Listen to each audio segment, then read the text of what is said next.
Welcome to the EEG podcast, episode 7, and we have the DeMott family.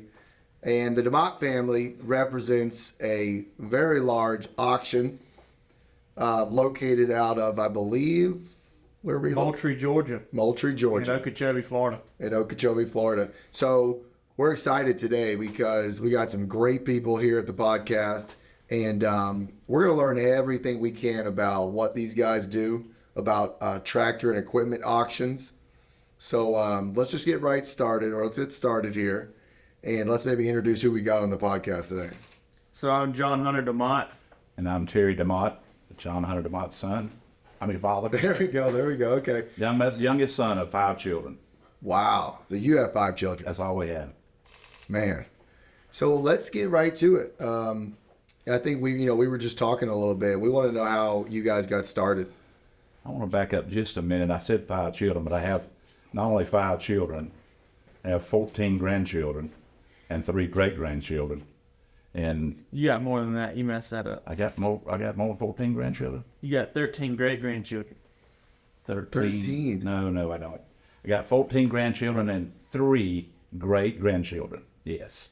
I have 2 awesome son-in-laws and 3, sure enough, awesome daughter-in-laws. So my wife and I have been married this coming January, will be 54 years. Unbelievable. To the same wife. I don't know how she's put up with me that long, but she's really made me and molded me into who I am today. But our family is very large. We love each other, and only part of us are in the agricultural industry. We have a son that's a high-powered attorney in Savannah, Georgia, which sometimes John Hunter thinks, well, maybe we should have went to college a little bit longer and got to be attorneys rather than tractor people. Oh yeah. Well, that's very interesting because there's a lot of people that'll listen to this podcast and probably have that question in their head, but I think today it'll be interesting to give them some information on what an auction life looks like and how far that goes. One thing for far as my history and where I came from, and to do the time thing in the way we are today in farming and construction industry and everything else, we got to back up to mid-century in the 1900s. That's whenever I was born. But in my life, we understood work ethics. Like, for instance, I started working. My daddy was a U.S. government inspector, USDA inspector for 14 years. My granddaddy farmed. He got out of the, migrated from farming into the tractor business, bought out a Massey Ferguson franchise in 1957. And my daddy and I, we lived in Conway, Florida. I don't know if y'all ever heard of that, but I know you've flown in and out of the Orlando airport before. Right. Well, that used to be, and we lived in Conway on Highway 15, just north of Narcoossee, which is just north of McCoy Air Force Base, which is now the Orlando International Airport. Okay. So we used to have, back in the 60s, during the crisis and all back then, we would have B-52 bombers that would fly right over our house and vibrate the jalousie windows in the house. Everybody in Florida had jalousie windows at that time. Yeah. Would vibrate the windows in our house during the Cuban crisis. So we lived in Florida until 1963, and then we moved back to Moultrie, Georgia, where my dad was from, and of course where I was born and all. But my dad came back into the tractor business with my grandfather in 1963. So then I was raised in Moultrie, Georgia, went to high school there and went to college at Abraham Baldwin Agricultural College and finished there in 1972. And that started my career in the agricultural industry. Worked at the dealership, which I'm sure you've had the experience working at the dealership. Yes, before. sir. Sweeping floors, cleaning out commodes, That's where I working started. on tractors. Yep. It's like there's nothing that was too bad for us to have to do Right. to learn it. So then that's what I did. And then when I graduated from school, I was blessed at a young age to be able to be hired by Lilliston Corporation. They were a farm equipment company that built peanut combines, cultivators, which a lot of those cultivators were used in the sugarcane process, and they had all rotary mowers and all kind of other equipment. But I was assistant service manager for them from 1973 until 1978, and traveled all over the United States working. You're going a little fast. At this time, though, he was married. He got married when he was 18. I'm almost 16. And whenever he was in school, he put himself through school with 2 kids. Isn't that right? Yes, and Driving we didn't back have and nobody to forth. give us nothing. We lived in a 12 by 52 mobile home, and I drove back and forth, went to work every day. We worked every Saturday. Every day I got out of school, I had my first uniform when I was 12 years old. Blue uniform with your name and all on it. And I worked at my father's dealership until 1973. Where was that dealership at? Moultrie, Georgia. Moultrie, Georgia. Okay. Yeah, my So granddaddy. it was a Massey Ferguson dealership that they bought out in 1957. Yes. We're kind of jumping around a little bit. No, I like it. I like it. We'll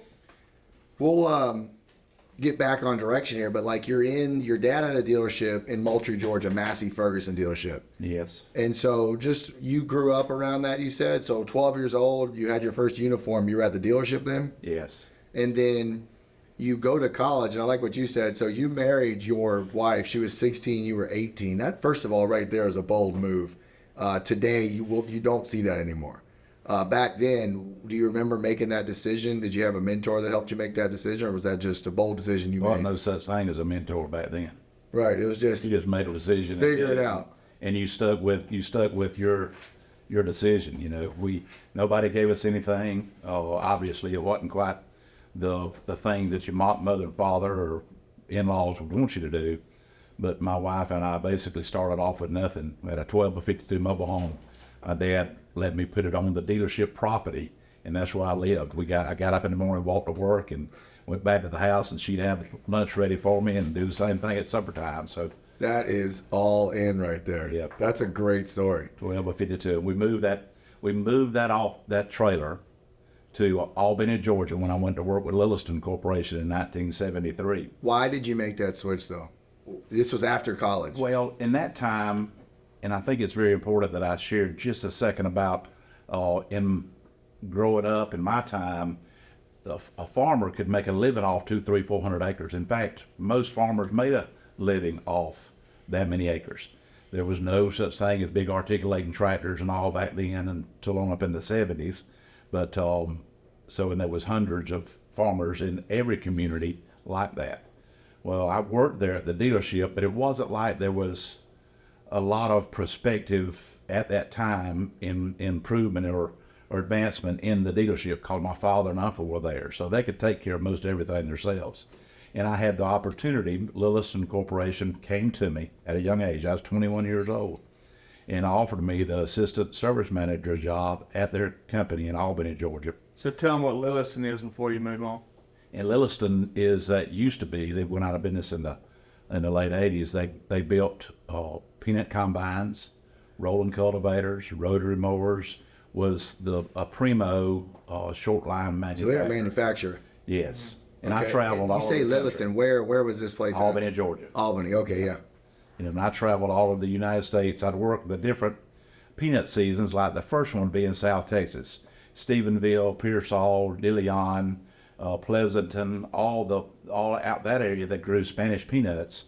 And it was like coming on in late July and August. And I'd go out there and work with the farmers.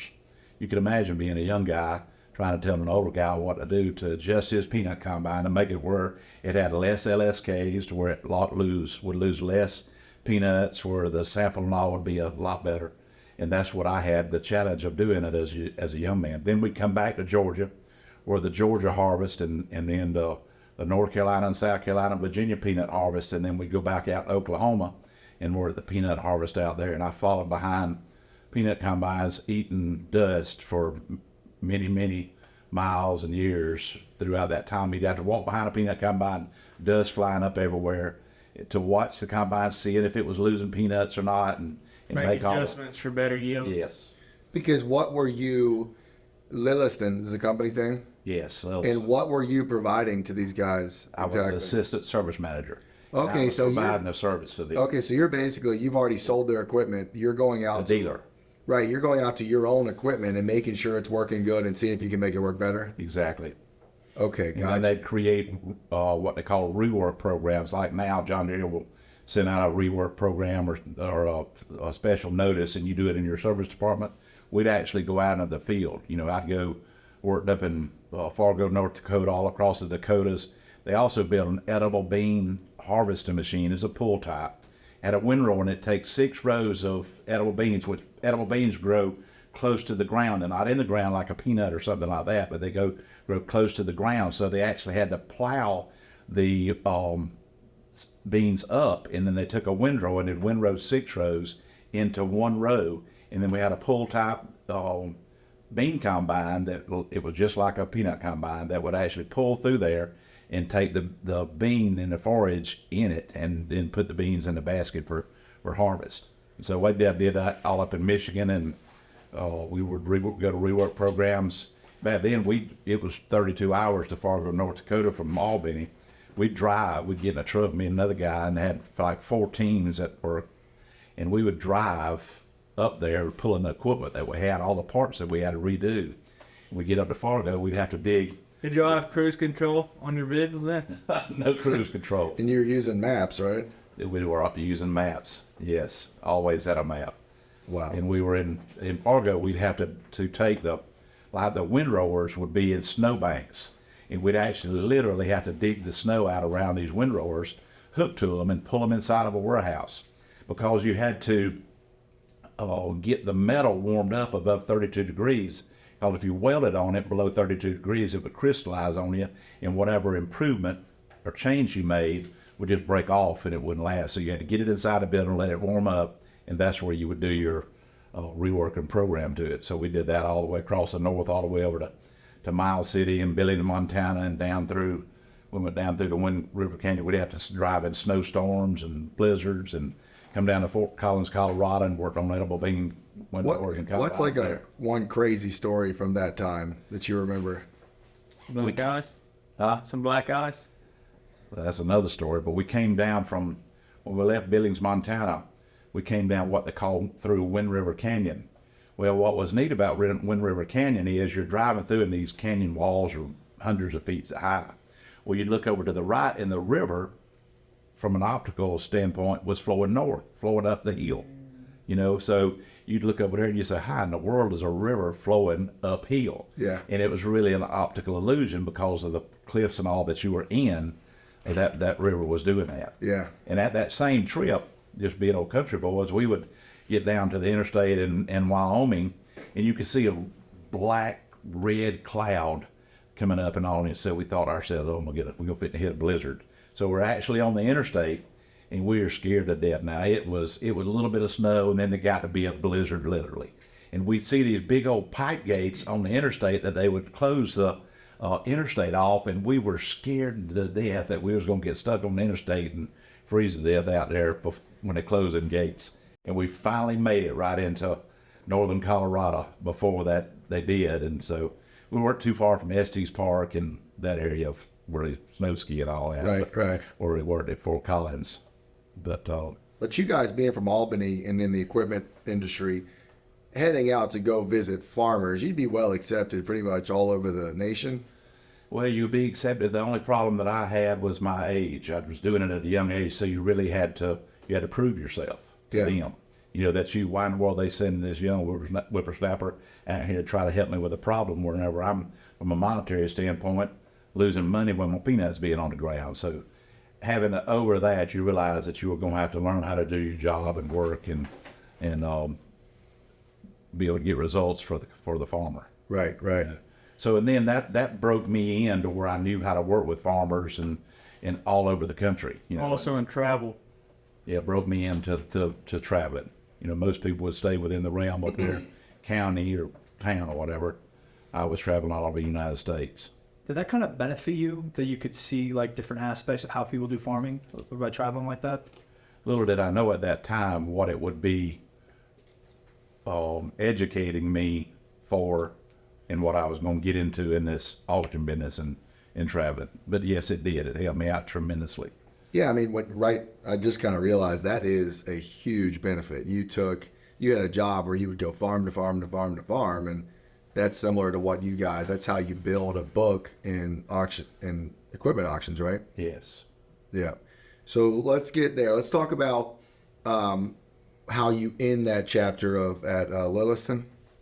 Yes. Real quick, who owns Lilliston now? Is it still a company or is it? Well, it's not a company anymore. They sold out to Bush Hog, and mowers, Bush Hog mowers. Yeah. Yeah, like y'all have the Bush Hog Oh, yeah. franchise. they sold out to them. They just got basically just got out of the business, out of the manufacturing business, and sold out to Bushall. They were manufactured in Bushall was in Selma, Alabama, and they closed the plant down in Albany and moved the peanut combines and all the other equipment to be manufactured in Selma. I got out of that business in 78. I was made a sales manager of Alabama, Mississippi, and the Florida Panhandle. And then in 1981, I actually left there and went to work with Alice Chambers Corporation as a district manager for Alice Chambers. You probably don't even remember. I know the brand, but that's pretty interesting. One question that just came to mind too was, your wife. How old were you when you were at Lilliston? I was 21, so when I started with. So your wife's like 19, at home with 2 kids, and you'd go on these long road trips. Yes. What was it like for her? Our second son, I was at a truck stop, headed to work in Texas, when I called her to find out that she was pregnant with our second son, the one that's an attorney now. When you work like that, God gives you the grace to be able to do that job, and He also has to give the grace to your wife for you to do that job also. So basically, that's it in a nutshell. Your wife has to be able to have the grace for you to do what you do when you travel like that. Yeah, I mean these days, like if I leave my wife, which I'm going to do here tomorrow. I mean, she's scared, and it's already, and we're in 2023 where we could FaceTime each other all day long. But in that day, you would leave on a road trip to Montana, and your wife would be in Moultrie, Georgia, and was she still living? Were y'all still living in that same trailer? You said we would till in 1975. To get a kick out of this, we built a house. It was under the Farmers Home Administration at that time. They would allow you to build a house up to 1,100 square feet, and it wasn't too far from where we were to Leesburg, Georgia, which is directly north of Albany. And we built a 1,100 square foot, 3-bedroom, 1 bath. Wouldn't let you build 2 bathrooms in there. Would only let you pave the driveway from the road to the corner of your house. They wouldn't let you pave beside your house. So in 1975, we built our first house, 3-bedroom, 1 bath, with a paved driveway up to that point for $19,000. We had an acre of land, and we lived on that for $19,000. That was in 1975. In 1978, Lilliston, the sales manager, came to me and offered me the position as a district sales manager in Alabama, Mississippi, and in the north part of Florida. And I took that, and we moved to a place called Andalusia, Alabama. So we sold that house, and get this, we sold that house for double what we paid for it. We sold it for $38,000. that is so. They get your brakes wet. Yeah. So what was this program? I don't understand it. Like the farm, you said. It was called Farmers Home Administration. They had It was a government program? a government program where you could file for it, and under your economic situation or whatever, you could build a house. And I think at that time they actually guaranteed the loan. Of course, it wasn't much. The payment wasn't probably but $169 or whatever it was at that time. So 1 acre, 3-bedroom, 1 bathroom house for $19,000. Yes, That's Brick. 1975. Brick house. that was in 1975. That is amazing. So you go to Allison Chambers, Alice Chalmers. Chalmers. And to give you a little bit of history, the dealership in the Glades was Lake Tractor Company. And going from where your story is, around the lake, going to Pahokee, it was about where the end of the runway is for the airport there. Off to the right was where Lake Tractor Company was, and it was the Alice Chalmers dealership in the Glades. This is how you originally got to the Glades. They offered me, Alice Chalmers offered me the Florida territory. I did not take it. I was in South Georgia and North Florida. Then I left Alice Chalmers. I went through all their upper level management courses and all up in Minnesota and all up there. What year is this? I got questions myself. Is this an 80? 80 and 81. So, but I only stayed there a short period of time, and I went to work. I was drawn away just you doing your youth to an Alice Chambers dealership in Adel, Georgia, to be a general manager there and actually have an opportunity to buy the dealership. But this was in the early 80s. In the late 70s and early 80s, they were having like corn drought, or it's not the right word for it, but anyway, it was kind of a rough time. And farmers were having a rough time paying, and I spent a lot of time chasing down Who was farmers. president there? Was it Carter? I know that Carter wasn't president right then. I can't remember who was. It would have been, I don't remember. Somebody watching this or listening to this podcast knows the answer to that immediately. Yes, they did. Comment. Lyndon B. Johnson, maybe. Yeah. Lyndon Johnson was right after. Text in your answer. Well, Yeah, no, he would have text been in in your- the 60s, yes. Probably text me and ask. Text it to yourself. You know, but, so anyway, I kept trying to follow. Well, you would need to touch on what was going on with the ag market. Oh, at yes, the it time was in pretty the rough, early and at 80s. that time, I was chasing down people trying to collect money. Well, the business that I was in, they had done a lot of things that I didn't know about, and so eventually I just left there in 1983, 82. Well, 82, I got called by, in Okeechobee, it used to be that New Holland had a company store in Okeechobee. It's right where St. Lucie Battery and Tire is. You would Yeah. have to explain a company store what that means. A company store is that New Holland would have stores that they owned themselves Yeah. in different areas. Well, they had a test department in in Okeechobee. That's right. Okeechobee, behind- Florida. Okeechobee, Yeah. Florida. Exactly right. So a gentleman named Mark Reynolds was a general manager then, and I came down to interview for a sales job. Well, I was already getting pretty much involved in what I was doing at this time, so I, instead of taking that job, I got it from my brother, and he started working there, worked there from 83 to 86. But at that time, my wife, my oldest son, and my second son, and my oldest daughter was a baby. We came to Okeechobee in a 1978 model Pontiac Parisienne, two-door, and we didn't have much money. And we stayed in Okeechobee at the Sportsman North. It's just north of Okeechobee on 441, just before you cross the railroad tracks. And we stayed. It was $16 a night. And the bath mats was paper on terrazzo floors with beds that you could you turn over, the bed to roll around, and big old cockroaches about that big crawling around, and mosquitoes. My siblings would say that he would go around the room with a towel puffing mosquitoes to kill them. So, and what's interesting about what we've been through, because we've experienced life, we've done life, and what I share is not, I don't take any of the glory for it, and I should have started off with this to begin with. I give all the glory to God. If it hadn't been for me making Jesus Christ as my personal Lord and Savior, and radically turning my life over to Him, I wouldn't even be here right now. I'd be dead, or ain't no telling where. So I give all the praise and honor and glory to the only true God, and the only way that God created a way between the great divide between us and Him by giving His only Son, Jesus Christ, for us. And if we just ask Jesus, realize that He forgive us for everything. It don't matter what we done. The worst person, the worst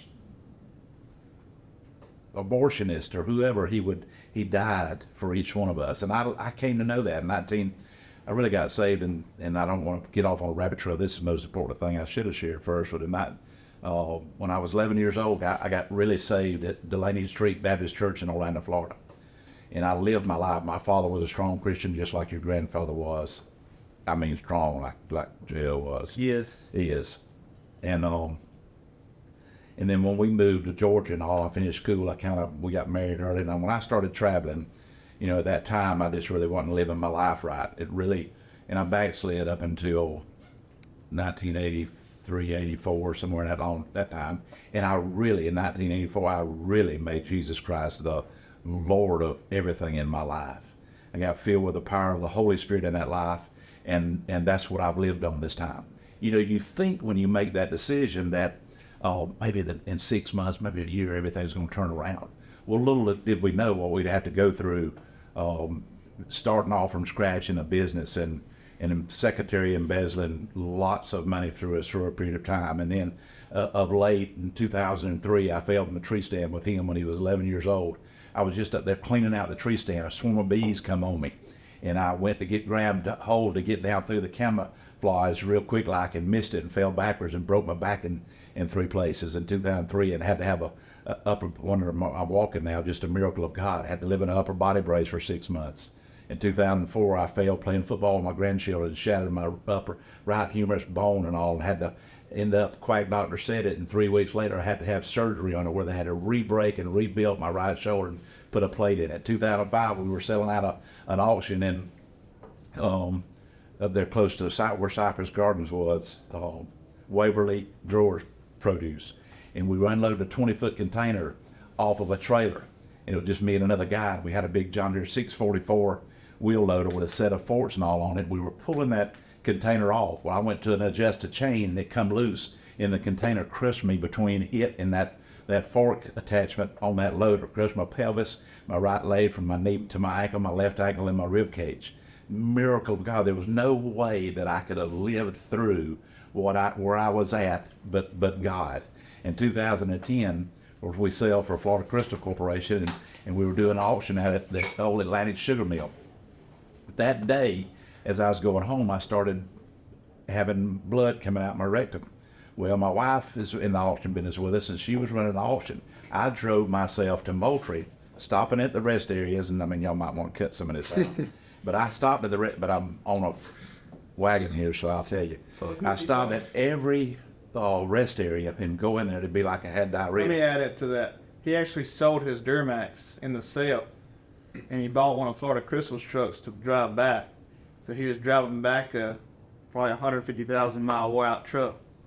Yeah, been up and down them shell rock roads and all. So I get back and my blood pressure was 72/40 or something like that. And I couldn't even get up out of the bed. John Hunter, because it's my oldest son, he couldn't stand to be around that stuff. So John Hunter, who drove me to the hospital? It was me and you. I was in high school and I drove you to the Albany hospital the next day. And my blood pressure was like 77/40, and so I was dying. They put me in intensive care, and that night they done a colonostomy on me.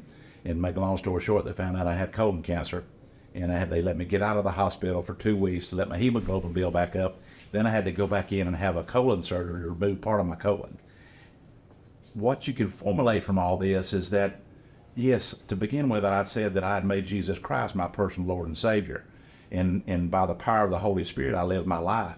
But why, you ask yourself this question, why in the world do I have to go through all this? Why do I have to go through this? I love you, God. I love you, Jesus. Why do I have to live through these things? And little did I know and understand at that time that God doesn't put this on us, but he allows us to go through things because he knows what the end is. He knows what's going to happen. And so I ended up 7 days after that surgery dying, getting to the point of death. And they took me in there, and the radiologist took the x-ray of my colon. And when they were stapling my colon back together, the surgeon finally admitted that he felt like one of the staples had misstapled, and it did, and it was leaking into my system. They rushed me back into and done a 9.5-hour surgery on me. This is in 2010 now, and I'm running a business. I'm in a business, and split me wide open, took everything out of me, washed me with 2 liters of solution and all, cleaned it, left me open to left me open to heal from the inside out. And I was in the hospital for a month, and I don't know how many more surgeries they had to do that. Then I had to have a colostomy, which is where they wear the bag on your stomach when they do that type of surgery. And then I finally about had to tell a story to be able to get out of the hospital because I was so sick because I just couldn't stand to be in it. I got out after a month, and then I had to have a home health care nurse come and administer the IV to me for that staph infection that I got. And so anyway, but I lived through all that, and then I had He's not done. as of 2010 and 2016, he had prostate cancer. And you ask yourself, how in this world I have to live through all this? Why do I have to go through this? Well, what am I doing right now? You know, I'm sharing with you something. God allows us to go through things because he knows the end from the middle. He takes the things that are meant for bad in our lives. No matter whether you're a farmer, or businessman, or whatever you are. If you allow him, he takes things that were meant for bad in your life and he turns them around for good and even greatness. Little did I know all that at that time. So 2016, I had to have where they checked your prostate out, and I had prostate. He thought I had prostate cancer, and I had to go in. And because I had all the other surgeries from the colon cancer and all that, and we found a doctor in at Shands in Gainesville that could do this type of surgery. Most of the time, men now, doctors do thousands and thousands of robotic surgeries to remove the prostate or whatever. They do chemo, not chemo, but what do you do when they do it? Robotic surgery? What are you talking about? Colonoscopy. No. Now, when you take the radiation, take radiation. So, but I couldn't do all that, and I had to have a surgeon take care of me. And they done a 6.5-hour surgery on me at Shands to remove my prostate.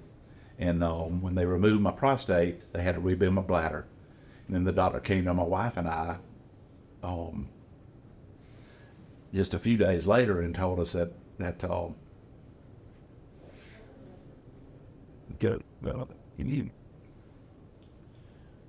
told us that I had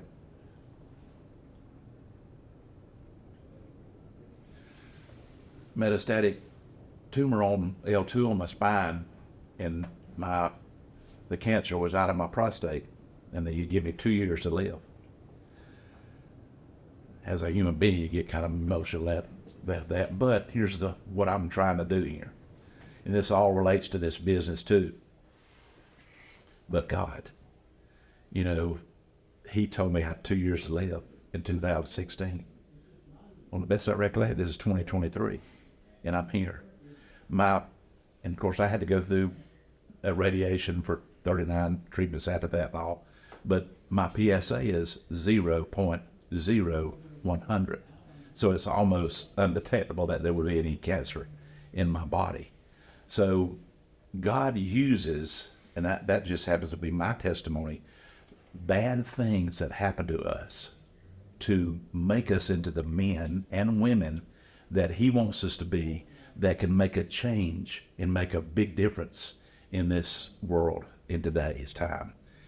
Every auction, since we did auction in Fort Meade, Florida, 25, 30 years ago, God prompted me to pray before every sale. And in that prayer, in that 5-minute prayer, I don't read it, comes from the Holy Spirit inside of me. I share the good news of the gospel of Jesus Christ, that God did send His only Son, and that He's available to everybody. And you don't have to live lost. You don't have to lie and die and go to hell. You can live life in abundance. And just because you go through bad stuff, it don't mean nothing, because God still gives you joy and peace, joy unspeakable, peace that is beyond any imagination that you have. That makes sense to y'all? Pass off the plate. No, that was great. It was really great.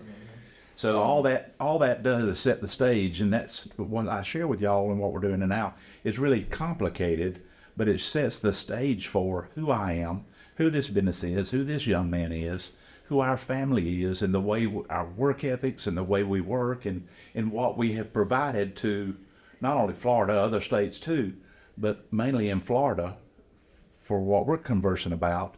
With all the people that God has blessed us with the opportunity to develop relationships with.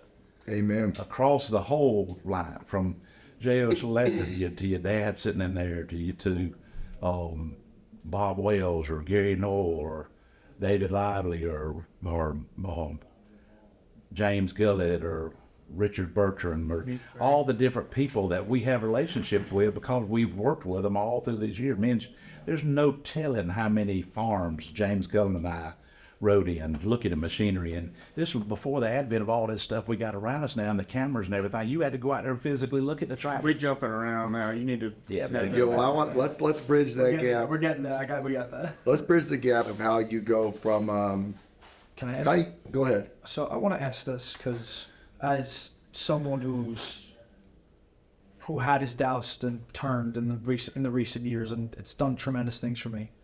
What is it about God, the Bible? Because the common thing I see is the people that let it in, a lot of good things happen to them. Truthfully. Yes. What aspect is it? Is it that it gives you the ability to forgive yourself because He forgives all, or what exactly about that aspect of reading the Bible, all that, kind of drives you guys to the success you have and allows you to keep going with all these problems that you've been through?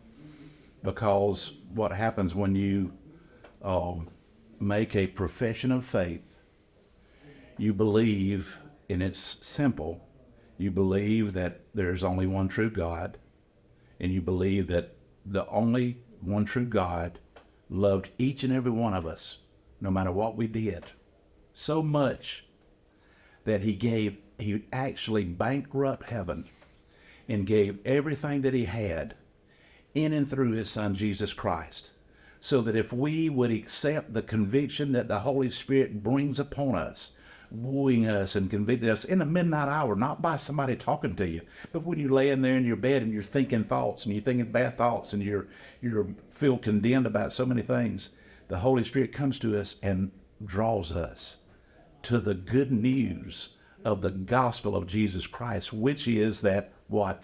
We do not have to pay for our sins. Everything was paid in and through Jesus Christ. Listen to this very closely. Jesus Christ taking the 39 stripes on his back.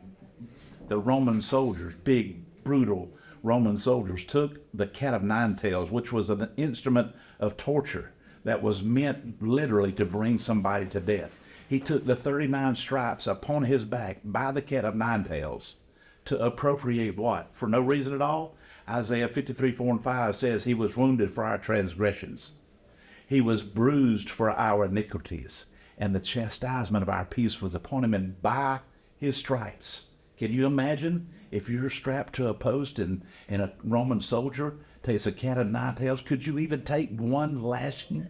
And he took 39 stripes upon his back. Not only that physical healing would be appropriated, but mental healing would be appropriated, so that when you made that decision, you're no longer the same person on the inside. You may look like the same person, but you are totally and completely, radically changed.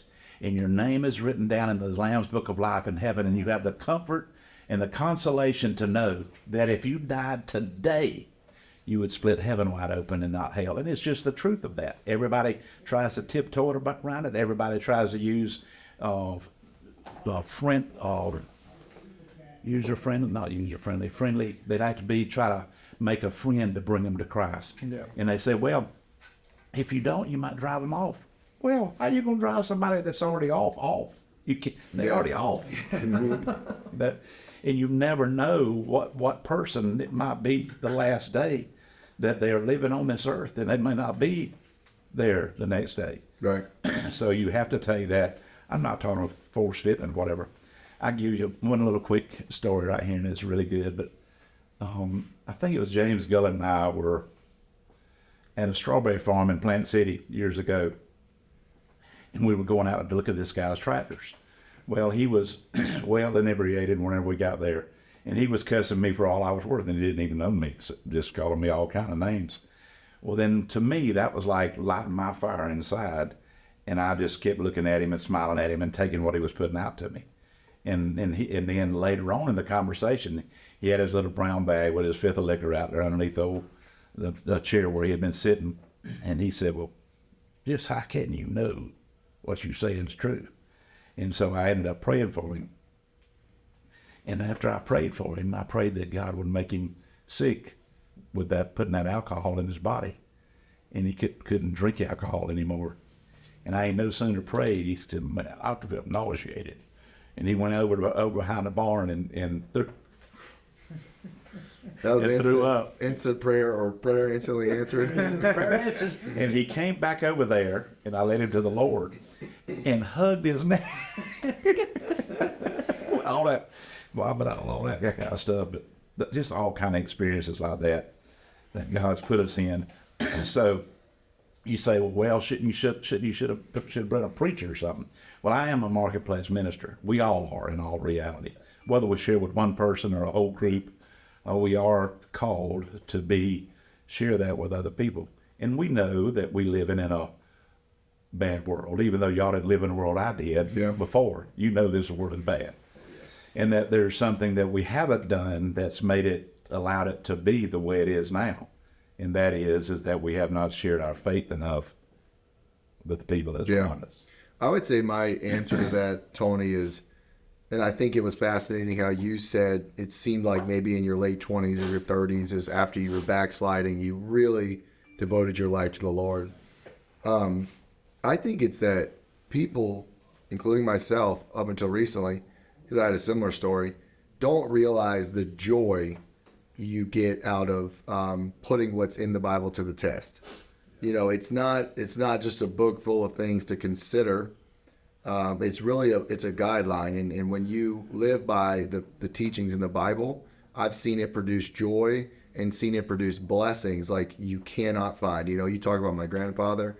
It seems like more and more when you get into these deeper family stories that when God says these big, bold claims like generational blessings, those are real. And it's not just financially, it's character, you know, and it's the passing down of what's found in the Bible, which leads every generation to be able to find that same fruit and build his life on it, or build her life on it. So, you know, and for me, it's just, I think when you really devote your life to the Lord, it's the first time you can find what real happiness looks like. Since this has turned now officially into this Christian podcast, which we do love. Well, let's do it. Let's hop in. Let's get to the equipment, because I think people are going to want to know the DeMott auction, how in the world you guys got started, and we understand now the history of you, which plays a big role into the leverage you probably have when you got into the equipment auctioning. How did you get into it? We first all started in 1983 with DeMott Machinery Company. And we bought and sold used equipment. And I came to, as a result of coming to Okeechobee for that job opportunity, it kind of introduced me into South Florida at that time. So I started at that time working in South Florida, calling on all manufacturers. But why? Why did you want to do this? Because that was my upbringing, and I had a strong desire to be in the used equipment business. I wanted to be able to transcend manufacturers. I didn't want to be just with John Deere, just with Case IH or Mass Working or whatever dealership it was. I wanted to be able to go because of the experience that I'd had calling on dealers. Number one, I was comfortable with going into dealers. Not very many people do that. I was professional with calling on dealers. Not very many wholesalers understand that process and how to do that. So I was very comfortable with going into Gary, I can't think of his last name, Bergen Equipment Company in Okeechobee.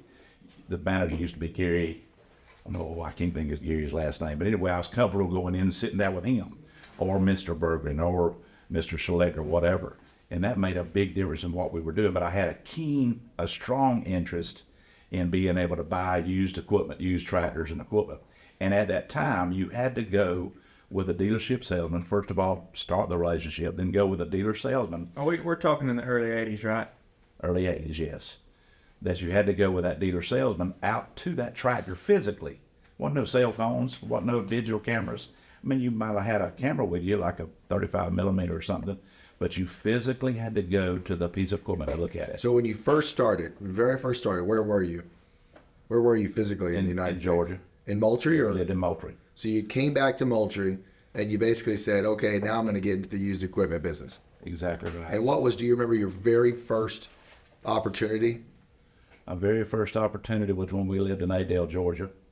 And a good friend of mine, a farmer in Tifton, Georgia, had 5 Massey Ferguson 135 tractors that he wanted to get rid of. And that's the first tractors. This was in about 1981 or 82. That was the first tractors that I actually bought and turned around and sold that were used. Do you remember how much for? I paid $2,750 a piece for them and sold them for like $32.50 a piece. And how did you find your buyer? I already knew them. I already knew the people. They needed tractors? or- Prior to that point, to tell you, prior to '83, I was raised in the tractor dealership before that, and I'd been around trading. I've been around trading since the '60s, but it was always an intense desire of mine to do it. So I had a desire to do that. Did I answer that question? Absolutely. So you had already, I mean, this goes back to your point of you were being groomed indirectly for this opportunity. Exactly. And then so you were in Adel, you probably did this deal and you got a taste of it that really made you think, okay, let me try to do this at a larger scale. Yes. And then Or we moved to full Moultrie. time. And when you moved to Moultrie, you're obviously giving up some sort of salary or something that you had, you Yes, I already left had. the position. I want to I interrupt left for the a section, position. mate. So I'm going to back up for a second. This will be where y'all could edit or something. So from 72 to what? You worked for Lillison? To 78. 73 to 1980. And then from 1980 to 1982, you're with Alice Chalmers. I was at Alice Chamber for a short period of time, and then I was at that dealership And in then Adel. you're at the dealership in Ado. You have a job interview in Okeechobee. And Yes. you turn it down and you give it to your brother. Yes. And then from there, that's when you pick up on, you start trading equipment. Yes. So this is what I'm going to do, and that's in 1983. Well, it started actually in '81 whenever I bought those first tractors. Okay. And so to add what you said, all those, what would that be, 15 years of being in the work industry, right? Well, '73 is when I started with Lilliput, So it'd be, it's been so you 10 had been years. 10 years in the industry of being groomed to have all that knowledge. And also maturing. There's a certain amount of, very few young men understand the market that we're in right now. Yeah. So it takes some weathering, I'd say, as far as you're maturing to get to that point to where you're able to do it. And in 1983, you were 30? 31? 1983, I'd been 31 years old. Okay. 31 years old, you're in Adel, and now you're going to move to Moultrie and start buying equipment. Yep, How does that's our hometown. How does this work? I mean, don't you have to have a certain amount of money to get started, or what did you do? My father, I guess you could liken my father and your grandfather to be basically just the same, because they came from an old school and they were both born again believers. And my father raised us about like your granddaddy did, your dad, you, and all. But anyway, so we lived through the same thing. What was that question? I lost my train of thought. Well, when you get to Moultrie, I'm sure somebody listening to this is going to be like, did you have money? Or Oh, I know what I'm talking how are you about. going to buy equipment? We had to go, my father went to the bank with me and co-signed the note for me to have $50,000 to buy with. That is amazing. And So that really it's like- $50,000 was you could buy enough machinery and sell it in a quick enough time to make the profit to pay your overhead, your diesel, your gas, your motel bills, and your family live. And that's what I had to begin with. So what was the first deal those early deals in Moultrie? What did you do? What was your strategy? My first day, well, I realized the importance of South Florida at that time. And the equipment industry in Florida was just brimming with potential because of the farming, because of the citrus industry, and the used tractors and machinery that created. So Florida was the main focus because there was a lot more of it here to be purchased than there was at home at that time. And it kind of quickly involved, you could almost write a book on what I could tell you, but moving up just a few years after that, and I did call on people like Gary and that Bergman and got to have a good relationship with Mr. Bergman that was owned those dealerships, and but I also developed relationships with people like, and I don't know if y'all probably haven't ever heard this name before, but Armando Carvajal. And some of the people that would listen to this in the sugarcane farming area would know him. You remember Joaquin Fernandez? You remember Sugar Farms Co-op? Florida Crystal evolved from several different companies. Well, when you're going out, you turn left off 80 and go over the covered metal bridge, go and take an 880 and a Bellblade. Well, before you get to where you turn left to go to Florida Crystal, to their rice plant and to the old Atlantic sugar mill, on the right was Sugar Farms Co-op, I believe that's what they called it. But Armando Carvajal was the main man at that time in the 80s. Well, when they had surplus equipment, and this will kind of give you an answer to the question and why I did what I did, they had a lot of used machinery. Tell our viewers what surplus equipment is. Surplus equipment would be tractors, dozers. Remember back then they used to use a lot of bulldozers in the field and the cane. It'd be used cane equipment, used citrus equipment and all. So, But they would be buying new equipment and replacing their old. That's what the Exactly surplus right. equipment is that you. the surplus equipment was created because basically the dealership didn't want to trade for that type of equipment, and they just bought new from them. Well, they had a compound that when you're coming across, when you get into go across the county line on 80, right where that bridge is, you turn left on 88, 880. Well, they had a compound called PPI, and that was Pahokee Produce Inc. And it was from 80 and 98, it was, when you got off on the Shell Rock Road, it was 7 miles back through the turns to get back into where Pahokee Produce was. And there was a paved landing strip there. But I'm not going to get into the story of Pahokee Produce and what that was for. But that was the compound that Sugar Farms Co-op would put all their surplus machinery.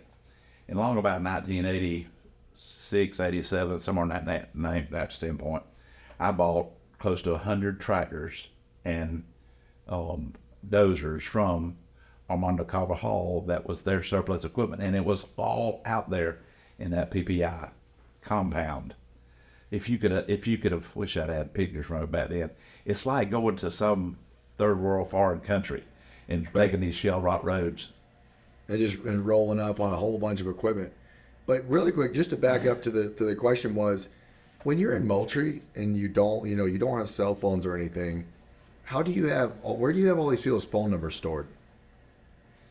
I have an orange telephone book, and that's where I wrote everybody's telephone number in. It was about the size of that notebook you got right there. It was an orange telephone book with the little black letters on it, and that's where I kept all my contacts. So you hunkered down in Moultrie and opened that book up. But you're not sitting in an office in Moultrie. You're leaving on Sundays, driving to Florida and staying in hotels all week with a truck and a gooseneck. Or tell them. Oh, I had a semi. To start off with, I had a semi, and I would drive my own semi and trailer and haul my own equipment. I'd leave like at 3 or 4 o'clock in the morning on Monday mornings from Moultrie. And the reason why I was in Moultrie because that was my hometown, and we was finally back. He could have moved to Florida, but he wanted to raise his family in Moultrie, Right. where all of our other family was. So that's why we stayed up there. Right. Yes. And so I would drive to Florida, and I would work, and I would load equipment on the trailer, and I'd start to work on Monday morning, and then I'd load up equipment that I bought, and I'd drive back Wednesday evening, might get back at 3 o'clock in the morning or 2 o'clock in the morning. I'd unload the next morning, I'd turn around and come back to Florida and have more machinery bought and load it up again. And then when I got through Friday evening, I would haul it home, get home all hours of the night. The next day, I'd unload it, and I'd go to some auction somewhere in Georgia to buy machinery on Saturdays, turn around and start over the next week. And I've hit Yeehaw Junction, got on the turnpike, and got on 441 literally thousands of times in the middle of the night, headed down 441 into Okeechobee. Okeechobee was just kind of a center point here. I also stayed at the Plant City area and all over, but it was kind of just a center point. But I would buy and sell that machinery, haul it back home, and then sell it or whatever. And Who were you selling it to? different wholesalers. So you were just trying to make a margin between it. Like you would take it straight from dealers, and then you had wholesalers. Kind of like at that point, were you guys a full-blown auction, or were you just like the middleman at that point? We were not. I was the buyer. I bought machinery. I wasn't a tractor jockey or whatever because I actually bought it. A tractor jockey buy something that he's already got sold to somebody. I didn't already have it sold. I worked on a lot of it myself. You had a shop in Okeechobee, right? I had on just south of Highway 70 on 7th Avenue behind Morgan Furniture Store in Okeechobee. In 1983, I rented about a 35-foot by 35-foot wood frame building with tin roof and tin walls, and it had all kind of junk in it. It'd been rats and cats and all of this stunk and all. I hauled all that stuff to the junkyard, and it was at that place that I bring semi-mounted bottom plows, offset disc carriers, some tractors there, and I done all the sandblasting, priming, and painting myself and fixing it up, and then I'd sell to some dairy or to some farm around there. In fact, I taught a lot of the farmers in Okeechobee County how to use a semi-mounted, a 5, 6, 7 bottom semi-mounted bottom plow to flip the sod over so that they wouldn't have to go 3 or 4 times on an offset disc carrier. They could cut the sod from the base, from the root base, then on the top, and they could go a couple of times and have their field level back out so that they could plant their new grass. Are you just like going door to door to farm to try and sell this stuff? No, Oh, okay. just based on people that I knew, met at auctions and all, yes. And I retail nothing, but I called on, if you want to get the magnitude of what it gets down to this, that I know Florida better than most Floridians. I know every crook and cranny in Florida, having gone to so many farms, or just about every farm there is, to look at machinery. When the Warners first came, and it was before Classic Turf, I'd go in there and look for the Warners. I'd look at every used tractor they had, and I had about a 89 Model Ford LTD solid white, and I'd drive it through the sod fields to look at all equipment. Literally, we had to go to every tractor. I had to go to it. Not just look at it and write a description, drive it, check out the transmission, check everything. Nowadays, a salesman snaps 8 or 10 or 12 pictures, snaps a picture of the serial number and the hours, and he goes back to his business, so we don't have no clue about that tractor. If you ride anywhere in the state of Florida, whether it's like on Highway 60, Highway 68, Highway 70, 441, anywhere you go, and you pass a farm, he can tell you, I met with so-and-so in this year and bought this group of tractors. Like, for example, if you're headed from Okeechobee to Fort Pierce, he'll say, well, I bought 3 or 4 Ford 6610s, harvesting goat, this, and this Yeah. this year. That's amazing. Where most people were just coming down the sides of Florida, you were, like you said, that's a very fascinating line you said, where it's like you were at every nook and cranny of Florida. Because where most people don't even know farming happens, you were hitting every single farm. It is unique because, because of what you're buying the equipment, it would just naturally bring you to every single farm out there. I want to know, I really got an understanding now. You're working at the farms too, so that opens up, it is direct from farm, so it's all sorts of equipment. It's anything on the farm you're looking to buy. Did you have a preference when you first started in stuff you were buying? Well, I prefer to buy tractors, John Deere tractors, and Why? the others. Well, just because they were better, easier to sell. They're better selling tractors and all. Well, that's that what I was going to stuff. ask you. Is early on, in the late 70s, early 80s, when you're getting into this, and you step into the Florida market, what were some of the patterns you saw, or like the brand? Brands are always battling. What did the footprint look like at that point? Since we were dealing with individual dealerships in individual towns, you had individual territories that particular dealer sold in. For Pierce, You would have to add in, but unlike today, there's multi-store dealers. That's which the reason then I there said was that. only individual yes. stores. And like Fort Pierce had a large Case dealer, a large International dealer, a large Massey Ferguson dealer, and a large John Deere dealer, because there were so many people getting in the citrus business, and for 150, 200, 300 acres, they needed tractors and needed that equipment. So there was literally hundreds of people that were getting in that business that created the market for those dealers to be able to sell those tractors. And some pretty predominant dealers. International was pretty predominant in Fort Pierce, and just moving on over in the center of the state. Zolfo Springs, Wauchula area had a Deutz dealer. They had, of course, John Deere. They had Ford dealers. There was a lot of Fort Pierce had probably one of the largest Ford dealers there was, Sunrise Tractor Company. That's where Mike Lilly came from. They were telling how many Ford tractors that they sold. So that's kind of how it was. So it's just, you never knew what you were going to walk up on. Depending on the area, there could be different brands. You talk about John Deere, but you've essentially worked with every brand per se. Exactly. What the tractor brands seem to be generational. It's not like Louis Vuitton, Gucci, or anything else. Why is it that these brands are sticking around as long as they do?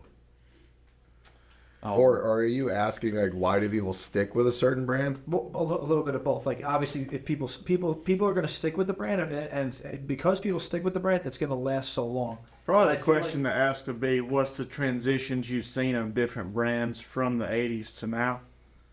Is that what you're asking? Yeah, more in the sense of like, what makes a brand survive? Because there's a lot of business people that listen, and they want to know, like, everyone's trying to now build their personal brand online. But I feel like to do that, you have to look at the past and see what John Deere has done, what Nike has done, what like Louis Vuitton has done, and how they've built these massive empires off of a logo or a color or things like that. So it's like, what have you seen working with what I would arguably say are some of the strongest brands in America that have survived now multi-generation?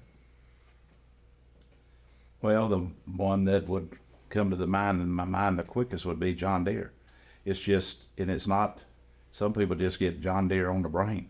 Up in South Georgia, it was John Deere. You could actually take this all the way back to pre-4020, to when John Deere wasn't that dominant, and then they came out with the 4020, and then from then on they were dominant because they created a tractor that everybody could work on. You should be bulletproof. You should be talking. So I initiated exactly that. You take over. That is exactly right. John Deere, Massey Ferguson, Case IH, Alice Chambers, in the late 60s and early 70s was kind of almost neck and neck. I think that the, I don't know if modus-sendi is the right word for it, but the business statement, the mission statement of John Deere, if you read that, sometimes you'll have it in dealership stores, of what the John Deere, Mr. John Deere, what his mission statement was. And never on a time, if you look on the wall, it's from the time John Deere started to now, it's John Deere. It's not owned by anybody else. It's not changed hands. If you look at other manufacturers, it could be Case International, then Case International. It could be Alice Chambers, non-existent at all. And then it could be Dodge. New Holland. Ford New Holland. Yes, it used to be Ford. Well, Ford, Henry Ford, and then his sons had the Ford dealership. Well, then they eventually sold out to the Italians from that. Then the Italians also bought New Holland, so it became Ford New Holland. Well, all the other tractor dealerships or tractor manufacturers have been bought out by somebody or merged together with somebody, and John Deere hasn't. Well, for some reason, and then backing up to what John Hunter says, a John Deere 4020, a Massey Ferguson 1100, a Case, it wasn't 830, but the, I can't even remember the Case models, International 1086, they're all in there about the same time. Well, the John Deere 4020, as it progressed from a 4010 to a 4020, it began to shine. And that was the first tractor, basically, that I can remember that really put John Deere on the map, because so many farmers only farm 300 or 400 acres, and they could farm their whole farm with a John Deere 4020 and have a 3020 as a cultivating tractor, or a 2630, 2030, whatever. Same thing with Massey Ferguson. Massey Ferguson held their own for quite some time with the Massey Ferguson 165, 175, and then they progressed on up to the 255, 265, 275 model tractors, and they held their own until they sold out to another company, which is Agco, that bought them, and I guess they're all okay now. But there are specific areas throughout this country that John Deere is not the predominant tractor. It could be, it's based on what the dealership is. Right. Some places there's a lot large Case IH dealerships, and it's based on what dealership it is. But for the most part, John Deere has made it off of the 30-20 and the 40-20, progressing on the 40-20, and then That's they what put them on the map. put them on the map, and then they progressed on past the 30 series, the 40-30, the 42-30, 44-30, 46-30 tractors into the 40 series, which would be 40-40, 42-40, 44-40. This is kind of redundant. Well, we're going to have you do the auctioneer in just a second because I think I heard a little bit of that right there. So we got questions for you in no particular order, just to really dive into the auctioning part of all of this. On this particular question, is there a particular tractor that people buy today that they regret buying more than other tractors? Like, do you ever? What's the backlash of after you sell things? You know, between the brands. I mean, we always hear John Deere has a better resale value or any of that. You know, can you speak to that on a true level? Because you do get to see all the brands after they've been sold. Some people are willing to accept what you might call a lesser brand because it might bring less money. John Deere predominantly has had the best resale value of any other tractors. There was a time, and now that as in the progression of manufacturing tractors, that other tractors have come along that, you know, they're the same brand as they always were, but they are sold pretty good and pretty close to what John Deere is. It's hard to keep tractors and machinery away from being kind of neck and neck because you have the same engineer and the design guy with one manufacturer that would be the same kind of guy with another manufacturer. Just hold on for a second. Let me ask you this question. How does Everglades Farm Equipment, and I shared with you what I know back up to J.S. Ledger and his faith and what he's done, which has made this company, how do you relate that to John Deere? I don't know whether John Deere was a Christian or what he was, but how do you relate that to him? You go across the country, you do not find a lot of companies that, like Everglades Farm Equipment, I don't know, I have to be careful about what I talk about, that have the same mentality of making their dealerships all be like the main dealership. You understand what I'm trying to say? And that's been the success from the dealership standpoint. The manufacturing standpoint has just been they've always had a higher standard of quality and performance, it seems like, than a lot of other companies have had. Okay. I had to be careful about that because I buy all brands of tractors. Yeah. But, I mean, it is what it is, you know. And then I think one question we had was just like, how do you know, how do people decide on the color of tractor they buy? Like, especially now with like your auction, and we'll get to like the auction that you sent me a picture of the other day. It was the massive photo of every color out there. You know, is it all about price when in that world? Because I know when it's new, it's where's the nearest dealer? What tractor did my grandpa have? And, you know, do they treat me right? And we know that from the new side. But on the used side, when I'm walking a lot with every color out there, what are some of the things that sway people to buy? Is it more just, I've always bought John Deere, so I'm only here to look at Deere, or what is it? That's got a lot to do with it. Prestige, you know, what my family had, what I've always drove, has a lot to do with what people buy. The biggest thing would probably be what dealer they have, where they're from, and how good their service department is, and their ability to get parts. That's probably the biggest thing. I saw in the 80s a change where big citrus company, big farms were hiring purchasing agents. They were having problems dealing with all the surplus equipment as they grew. And those purchasing agents would be the person that was in charge of liquidating the used. He's going into how he got into the office. Yeah, this is perfect. Some of the businesses a lot of the businesses I deal with them, maybe all the big businesses, had those purchasing managers. Well, they would take like 3 bids on those tractors. Well, I saw almost immediately, it was like not hard for me to figure that out. What I needed to do at that time, since they were doing that, is I needed to start the auction business. So rather than having to deal with bidding against other people, I was taking advantage of my personal relationship with those companies to lead them into, Well, if you want 2 or 3 bids, wouldn't you want 200 or 300 bids? Would that be better? Would that be simpler for you? So it just like I walked right in to probably what very few auction companies would that opportunity to do, as the pre-existing customers that you had been buying from, to sacrifice you buying it from them to take it and offer them that you'd haul for them, you would sell for them, and then you don't have to worry about advertising or anything. We generate what you want is the check. You want money for that machinery in a fair, competitive environment. And so that's how we first started with the auction company. That gave that large company the opportunity to, oh, you mean all I've got to do is generate an asset list that we have, a surplus asset list? We just hand that to you and you take care of everything?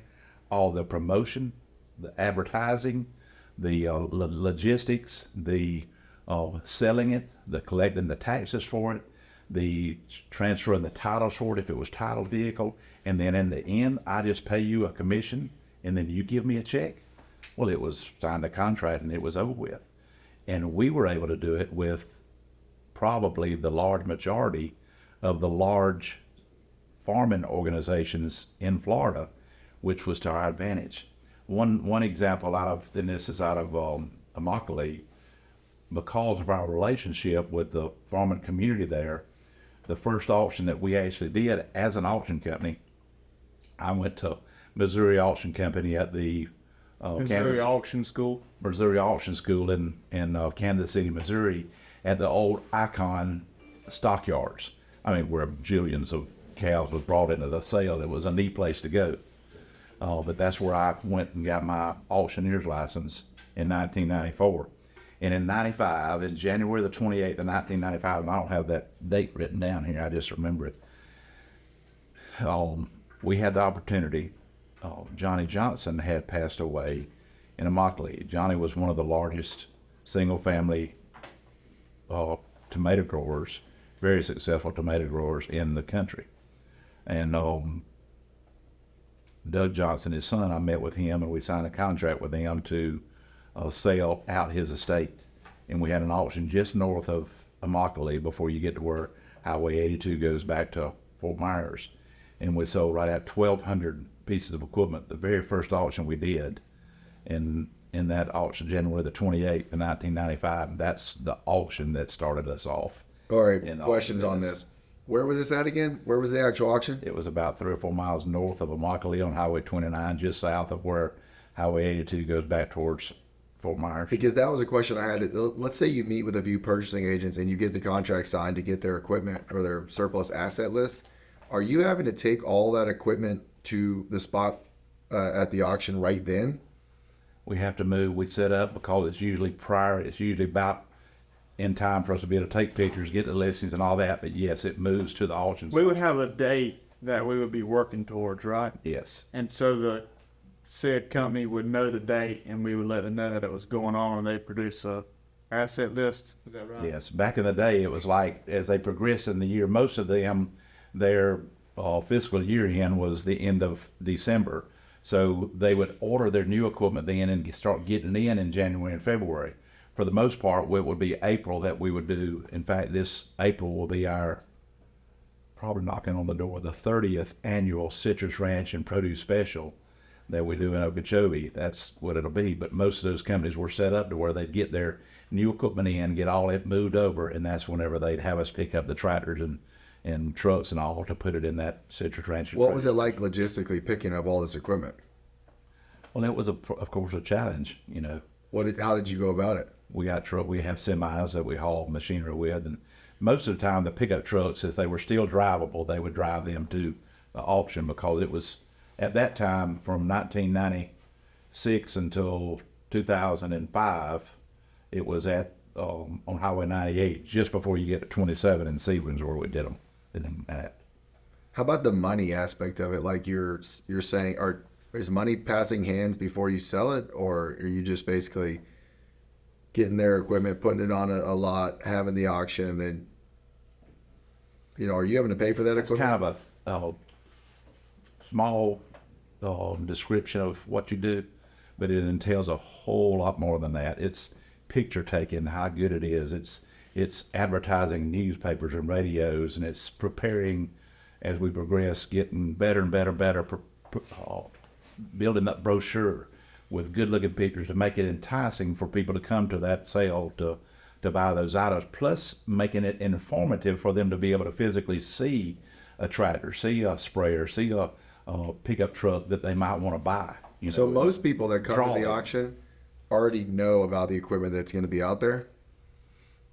Yeah, from our marketing hands. And in 1995, you're talking about what kind of cameras are you doing this with? Who's taking the pictures? So you're out there. I mean, The first brochure we did was black and white in 1995. And after that sale, the next one was May of 1995. And this, you'll appreciate this for sure. We were just west of Okeechobee on Highway 70 on Mr. Bill Grigsby's property. And we were in flatland, which all of Okeechobee up there is. And there was a wet weather pond area in the backside of this property, and it was empty. There wasn't no water in it. And we started the auction, had it lined up and all from a host of different people, which I'm going to explain Bill Grigsby to you. Bill Grigsby owned 1,000 acres of cane down I can't remember the name of the road. It's where the Chevrolet dealership is in Belglade. The next Tabot Road. Huh? Tabot Road. Tabot Road. At the end of Tabot Road, Bill Grigsby owned land down there, and we picked up all his tractors and equipment and brought them to that sale there in Okeechobee in May of 1995, plus other people. So this will be 3 months after your first auction. Yes. And so we're out there, set up the auction in that field, and about 11 o'clock, it starts lightning, like it does so often in Florida. And I look back over the crowd, seeing the behind them, and a lightning hit a cabbage palm and just exploded it. You can imagine what I was feeling like. It's like you standing up against a brick wall. There ain't no way you can go nowhere. You got to go this way, but there's no way you can go. And then behind me, somebody in the crowd worked for us and all saw it. Behind me across Highway 70, another lightning bolt hit another cabbage palm and blew it up like that. So you imagine how the crowd was. Yeah. We're selling and we're auctioneering. Then it started raining after all that lightning. So from 11 o'clock till that afternoon, it rained 5 inches in a flat, that wet weather pond filled up, the area we was in filled up, we wading in about knee deep in water. With rain, it was raining sideways. You'd have to hold your umbrella to the side like this to be able to keep it off of you. So what are you used to it? And we had a John Deere 4440 open station tractor pulling the sound truck around in that field to finish that sale. So that's where the term rain, shine, rain, whatever it is, rain or shine, we're gonna have the sale. And we had the sale. But so it changed for you from, buying X and then selling it to a buyer, right? And you made the difference on that. But it kind of changed for you now because, or one thing I was thinking is it's probably better for you because now you're buying and then you're getting the top dollar because you're auctioning it off. Exactly. But probably it also changed the way that you were going to make your money because you're getting a fee or a commission off of it. Yes. So was that better for you or worse? It was better because, well, we charged the fee, which paid the overhead of the business for doing the auction. If we had equipment in that sale, we would sell it and we'd make a profit on there. And but you were buying your own equipment still. So this is an outlet for you as well. Exactly. Okay. And what my mindset was on that is whenever I put something in the sale, and this was for cash flow, win, lose, or draw, we sold it. If we bought it right, get it going. we bought it right. If we didn't, we sold it. We take that money, we go on to something else. You had to have the cash flow to be able to buy more machinery. The guy with the most money still runs out of money, no matter how much money he's got to buy with. Yeah. Whether he's got 50,000 or 50 million, he's still gonna run out of money. So that's the concept that I had: win, lose, or draw. It's gonna be sold. Just be proud you got it bought. If you bought it better than I did. So this is where the transition comes in of the auction and the machinery, because it's DeMott auction and machinery. DeMott machinery is what we buy under. and then we put our stuff into my auction boat. So we buy stuff, and we put it in our auctions, and then we're also selling for the public for all those big farms and citrus companies and stuff are bringing it to our sale. So we got kind of two outlets for revenue from that standpoint, right? Exactly. It actually revolutionized our business to be able to do that. Yeah. Because it made a way for us to put our stuff in our own auction. It was the best thing ever for you guys because all of a sudden, instead of you calling on 40 people, it started to create that culture of just wait for this one day. We'll market to everybody, and then you can have at it. That's Right? Which is very interesting because it changes. We still had to call on the people. But it Still was had to go like, to them, take care of the deals. yeah. And then it also offered us a way to, where these companies were bidding the stuff out, we could actually bid it out for them and have the best of both worlds by getting it in our auction. Right. But it also provides them with a rapid way for us to make a competitive environment for them to get the most money for their stuff and then send them a check in 10 business days, and they don't have to deal with the tire kickers and chasing money down and the negotiation process, where we do the negotiation process in less than 60 seconds and get the money and move on. Well, let's go there real quick. Let's talk about the actual auction, right? So, like you said, you pray before every auction. Is that you pray before the actual sale? Is that what you meant? We have, when we start the auction, we have what we call the opening announcements, the opening talk, where we share things like we don't guarantee anything without sales without warranty. We explain the terms and conditions, and then he goes into a prayer, and then we start the sale. What about your warranty? Like, I would like to hear, what do you say in the opening remarks of the auction? That As is, whereas without any warranty expressed or otherwise guaranteed. And what does that mean? that means that we don't guarantee anything. All we guarantee you is it's sitting there. You But, can take it. That's it. but we offer you the opportunity to check everything out to the best of your ability. How does that go down? Was that like on site that day? You're on site for the entire week, and we encourage it. We want you to come and check it out. We don't want you to buy anything that you're not happy with. So you get a week before the auction to go put your hands on it, drive it, all that good stuff. Yes. And make your own decision. Right, make your own decision. And what else goes on in these opening remarks? Well, obviously besides the besides the speech. We don't guarantee any serial numbers, hours, year models, or anything. You want to explain that? Which is just to cover ourselves, because when you get in a couple hundred pieces within 10 days, you know, we do the best we can to describe it and get the proper description, but you can't go through and check out everything to the best of your ability. You know, we try to let people know if it has issues and stuff, but we also encourage them to check it out themselves. We put forth our effort to drive it and check it out best we can. But you can't, if you don't give a disclaimer like that, you start telling people stuff, and then they can come back with anything. Whether this little piece broke off my tractor or whatever. Yeah, you get it out of the way there for that it's about to go down. You're going to buy it, you take it, don't talk to us. Yes. I get it. And so what else? What else in the opening remarks? Anything important? Just the terms and conditions, and then we start the sale, depending on, like in Okeechobee, we start at 8:30. We did the sale last Thursday, and there was 1,019 pieces. And so we started at 8:30, and I think we got done at 8 o'clock or so. At night. But at night. And so Wait, you started at night? we started at 8:30 in the morning. Oh, We got okay. done about 8 o'clock that night. But Wow. we announce things like we're licensed dealers in the state of Florida. We announce the charges that they are for dealing with the titles and doing the title transfer and that. We announce how long we load out for. We'll tell them we're here from 7:30 to 5:30. Just like we had the sale on Thursday, we told them on Friday we'd be there 7:30 to 5:30. Saturday we'd be there at 8. Those kind of announcements. We also put in there about if they need local long distance trucking. Of course, we have semis that we can haul for them, or we get another trucking company to haul their items for them. We announce things like, if you bring children here with you, we do absolutely require that you keep them in your care, custody, and control at all times, because we're concerned for their We don't want safety. nobody getting hurt. We want kids there. We just don't want anybody Yeah. getting hurt. There's a number of just important statements that you have to make prior to the auction, so there's no question. How does it start? What's the first thing you do after that? Let's have an auction. What he says. Well, when I get through praying and I said, All right, boy, let's have an auction here today.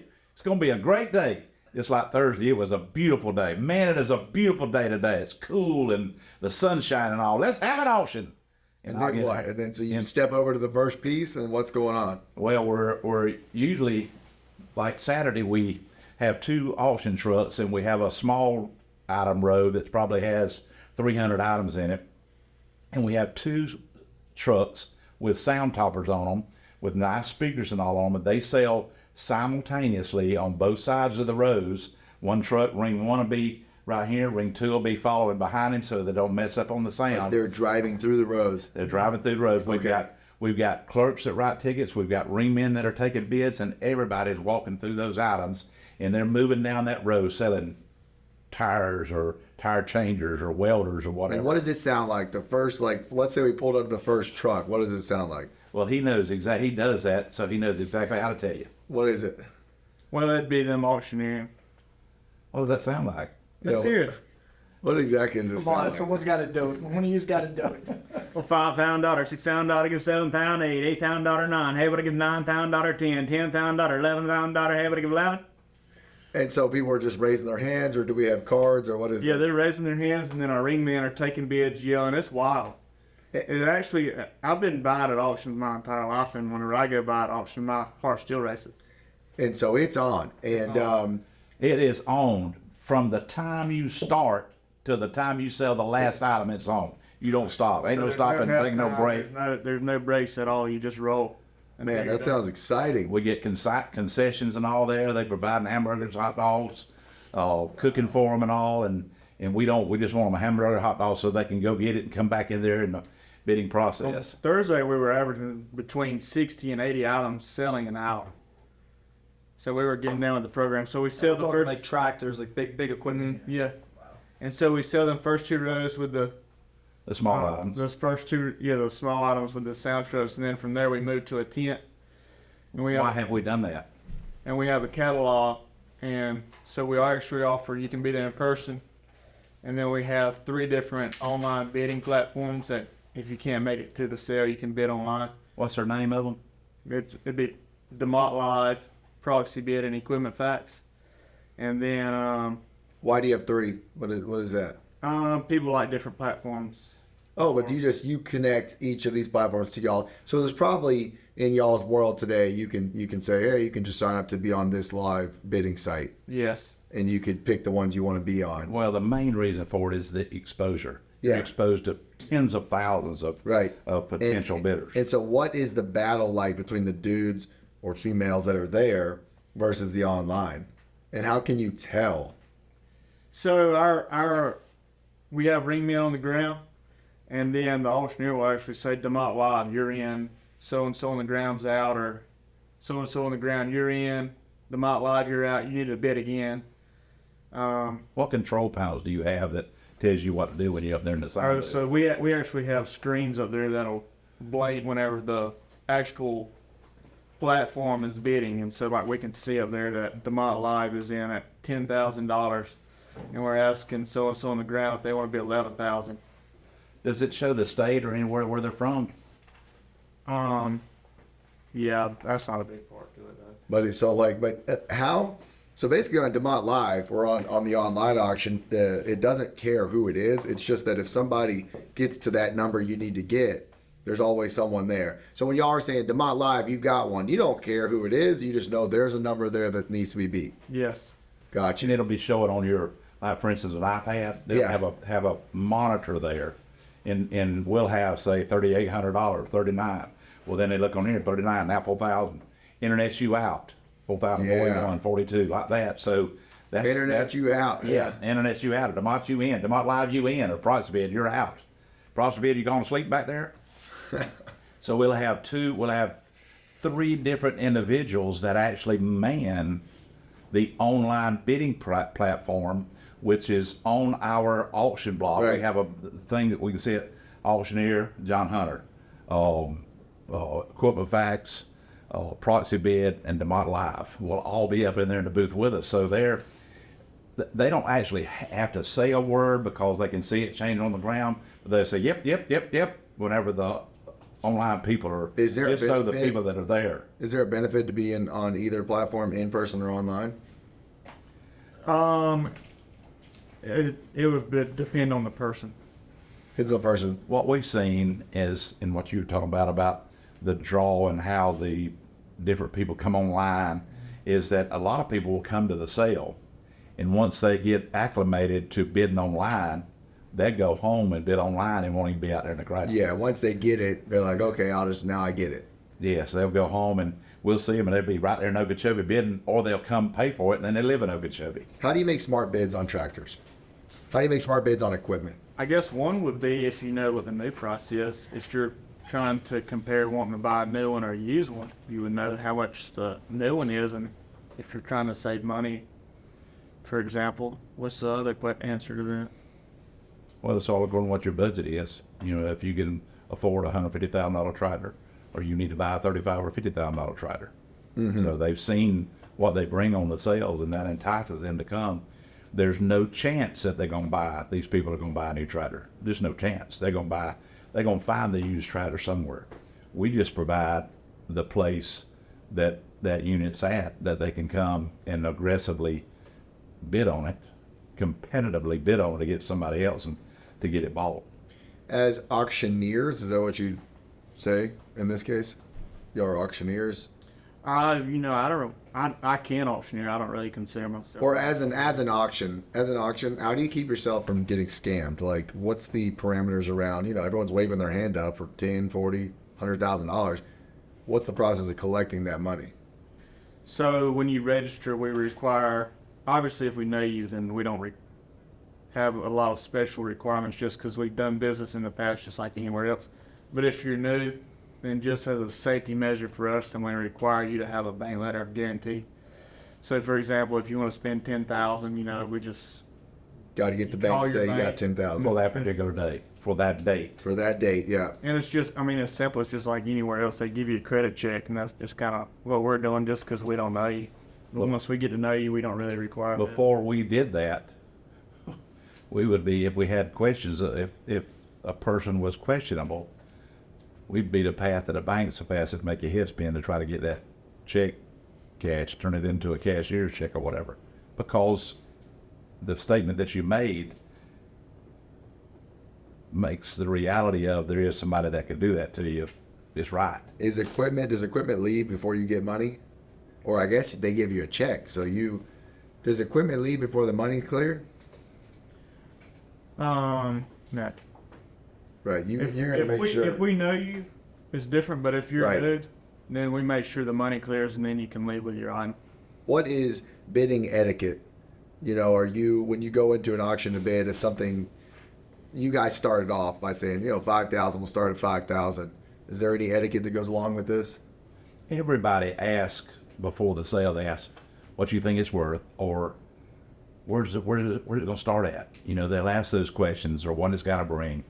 That's an open-ended question that we try to, we don't answer specifically. We'll say you just have to get your hand in there and bid. Well, there actually is a specific answer. They'll say, what's the starting bid? And it's actually zero. The starting bid on everything is $0. Because the auctioneer will just ask numbers until somebody bids, and then that's the starting bid. And then it goes up from there. And Well, it could be 50,000. It could be somewhere 50,000. They start off at zero. We call it getting a plow on the ground. You got to get the plow on the ground before you can go to where you need to be at. right. In other words, the plow on the ground is money. Is there a rhyme or reason to why an auctioneer would start? Let's say that tractor behind you right there on the wall. Like, would we start 5,000 or are we starting 10,000? You just kind of know. Well, we kind of have an idea of what the stuff's worth, so we're just kind of starting the general area. But is there a science Bargain. behind where you start and maybe where that would lead you to finish? It's a bargain. If you come there to the auction, what you looking for? A bargain. That's right. So you start off at bargain price. You want $50,000 for it, and say back it down. Well, I give $5,000. Well, I give $7,500. Well, I give $10,000. That's the whole bidding process. Have to make somebody comfortable with where they're at in the bidding process. Right. Okay. And sometimes they may get it bought. What are y'all's thoughts on the emergence of online auctions?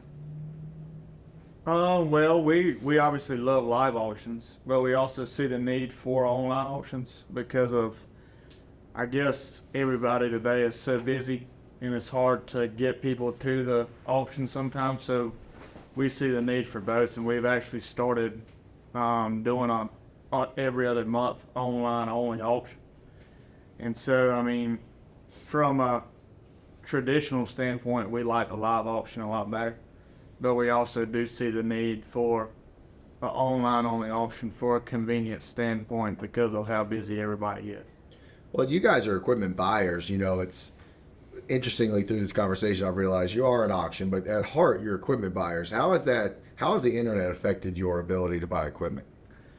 Well, everybody knows Tractor House, and so all of your sales reps would say the same thing. That's the most aggravating thing dealing with used, because people look at Tractor House and they say, well, my tractor's worth this because they're asking this for it on Tractor House, but the reality of it is they're asking that price for it.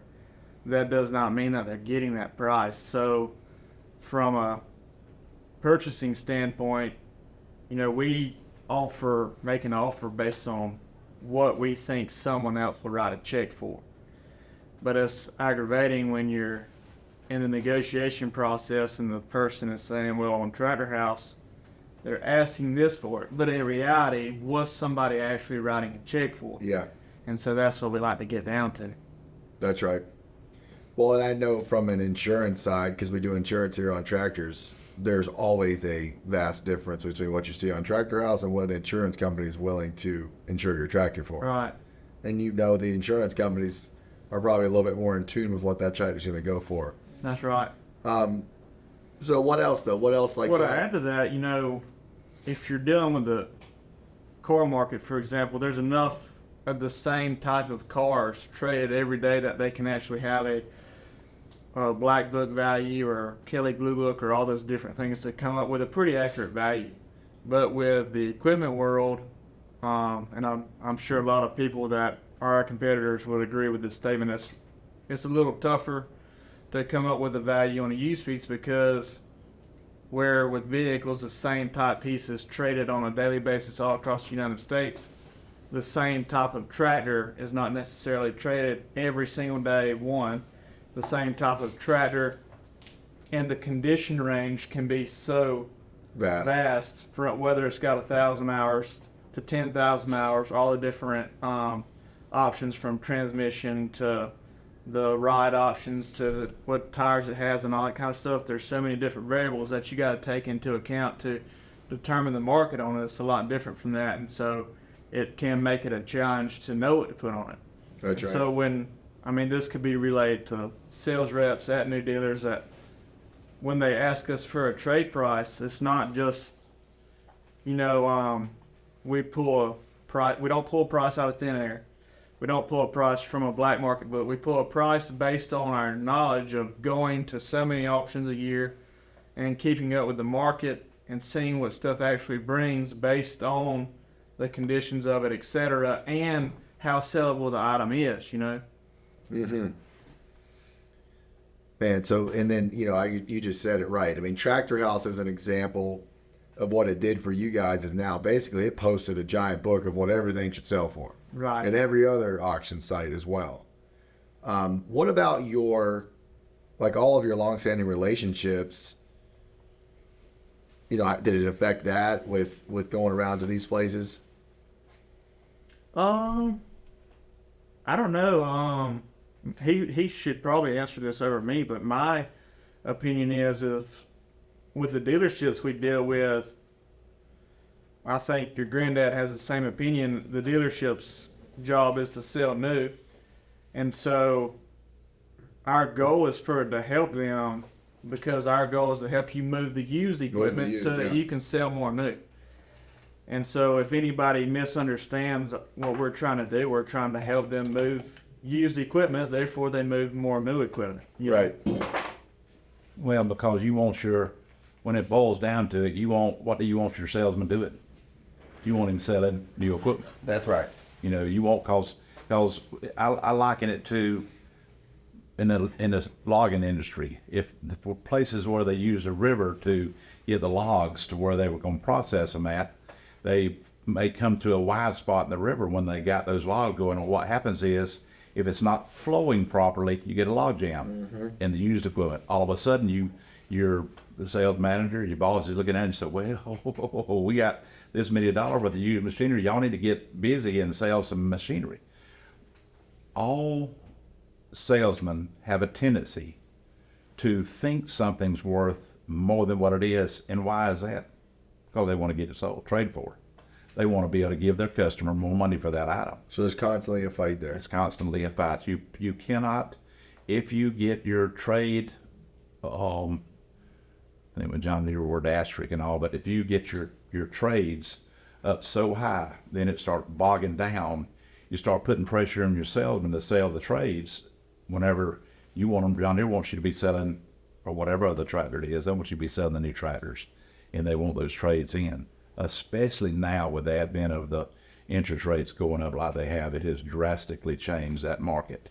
And of course, I know we'll get to that later, what happened with COVID and how that kind of changed the market and all that. But what we do has essentially provided a system that works for farmers, dealers, or whatever, to keep them from having that problem of the log jam. Yeah, excess inventory, and that's one of the number one problems. Is we'll keep jumping around because I have one more question that's interesting because I am going to go into that. But what is the bidding 5-minute rule? You guys know what that is? What's that now? Is that a thing? Is that even a thing? The bidding 5-minute rule? I don't know what that is. Okay. Yeah, he's talking about when you get down to it and it gives you, it turns it back over. Oh, that's you got the an online. That's online the only. online auctions, yeah. Oh, that's the difference in live and online only. Live is gonna sell within seconds. Online only, it offers time extensions. And so I guess I don't know if that's a pro or a con because I guess the pro would be it gives you more time to think if you should bid again. I guess. Yeah. Does it affect, so it's like, does that affect the live auction? So if you have an auction that's online and live, do you have to wait at the live auction or No. you just kind of keep No, the live auction offers online bidding, so you have an online only, which has no live and it's only clicking. Yeah. And it's ending in a certain time. The live auction it's going to end within seconds, period. Gotcha. And if you don't click in immediately, then you're going to miss out because the auctioneer is going to say sold.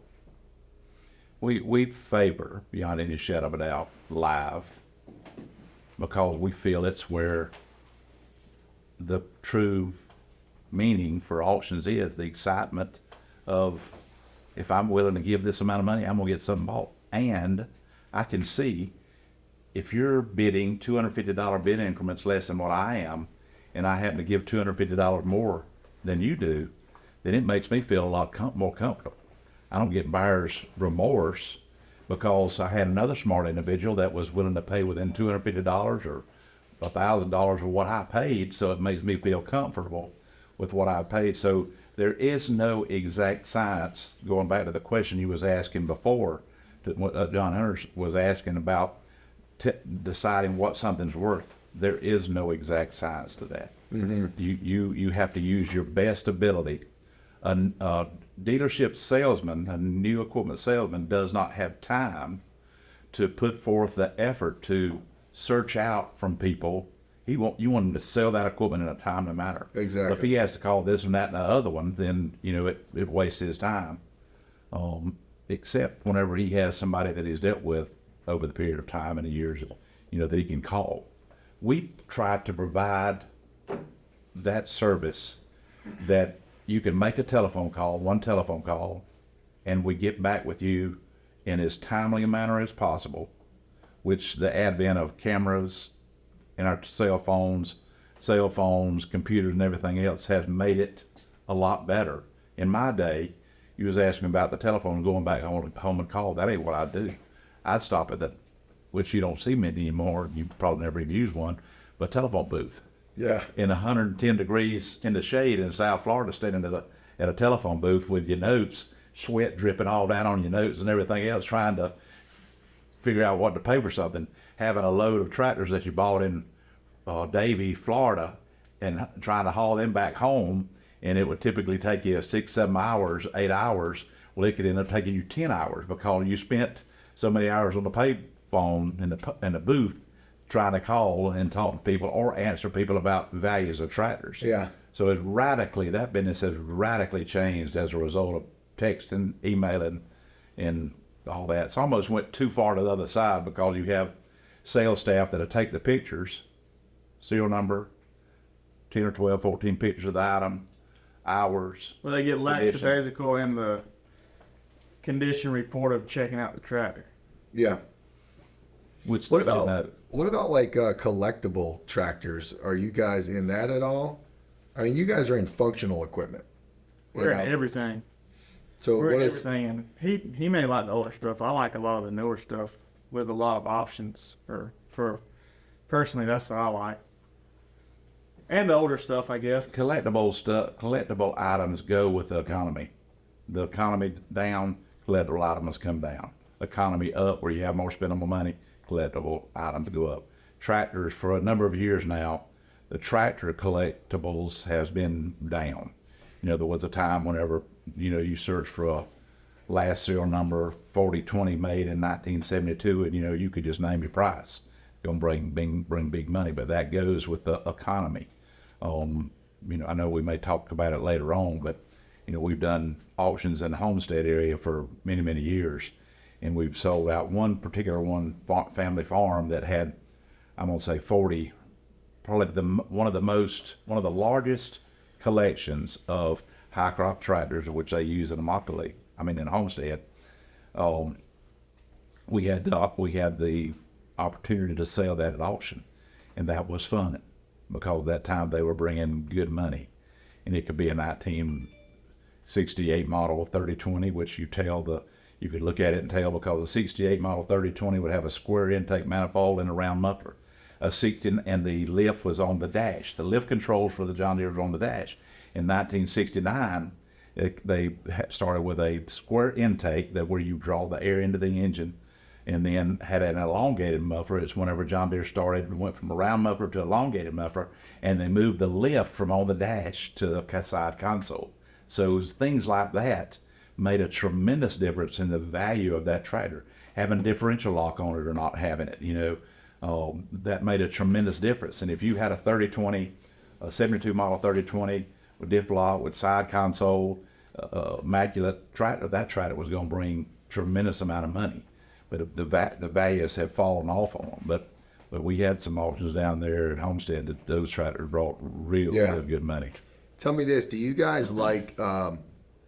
Is it the more expensive the piece of equipment, the better, or is there like a sweet spot? I gotta think how to answer that. Typically, if you bought something for $5,000, your percentage of margin of profit could be greater with a hit than if you something that you bought for $250,000. You may get more money for that $250,000 item, but yet you may make just the same amount of money on a $5,000 or $10,000. So it really just depends. Really just depends on the market. I would say I like something that's well taken care of the best. Yeah, that's a Probably great point. my best answer. Well, the other thing to that side is that when you get out of Florida, it's why y'all have changed the way that you have ordered tractors and all, and the options that are on them. You start moving north, and I'm sure you've traveled in the Midwest, and you see what's up there. Farmstead after farmstead. It just, I'm amazed whenever I go through there, and I travel up there all the time to see literally hundreds and thousands of farmstead after farmstead after farmstead. You're talking about 200 million bushels. How many ever acres of, that's 200 million acres of corn up there. Well, those guys, there's family farms and sons, grandsons, or whatever. Well, they like a tractor that's got more options on it. They wouldn't want a Synchro Plus tractor. They want a quad range. They don't want. They want That's a power. because they would be owner operator. Yeah. And the difference in Florida would be a year-round crop, diversity in crops, etc. Where up there you got one crop a year, the same crop, and owner operator. Where down here we got diversity of crops and year-round, and it's not really owner operator. Another question, we're just jumping around here. Another question is, how did John DeMott get in the business? You know, you're the, what child are you? I'm number 5. Number 5. So like number 5 got into the family business here. How did that happen? Well, so whenever he would, in the summers, well, all year long, he would travel to Florida. And so in the summers, I would go with him and ride to meet with dealers with him. And so he would leave, at this time, we'd leave Sunday night. And then we'd travel around the hotels from Plant City to Fort Pierce to Homestead to Immokalee. And from Monday to Friday, we'd go look at tractors in the field, whether it was with the big farming operations or with dealers. And then we'd go back Friday night. He'd work Saturday. I'd be at the shop with him on Saturdays. And so there was a point in time I didn't know if this is what I wanted to do. And then once he gave me more responsibility in my career later on, I said, wow, I really enjoy this. Back up reason why he didn't play sports. His choice was To show cows and work and go with him. and he showed cows through his all the way through his high school. And so, Gotcha. so really I had an advantage that needed to be taken advantage of from going with him, because whether it was me with Chet Fuscott in Okeechobee or James Gullett whenever it was still Highlands, or Mitch Burney in Fort Pierce, etc., and all that kind of stuff, that's kind of where all my knowledge came Yeah. from. And even as a teenager, he would send me to other auctions with description forms. And so I'd fill out a description form. It had the make, model. You'd fill out the tire size, tire brand, tire percentage. You give a condition report on how the fender looked, how the hood looked, what transmission it had, how many hours. You'd write down the serial number. And so it was kind of a cheat code for me whenever I would actually look at a tractor.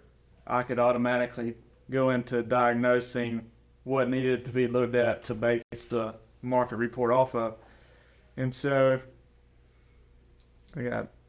His first experience with working, we did an auction in Lake Wales, Florida for UNH caretaking, fine men and all up there, and had sprayers and citrus trailers and all, and right on Highway 60. Well, he was probably 5 years old, something like that, 4 or 5 years old.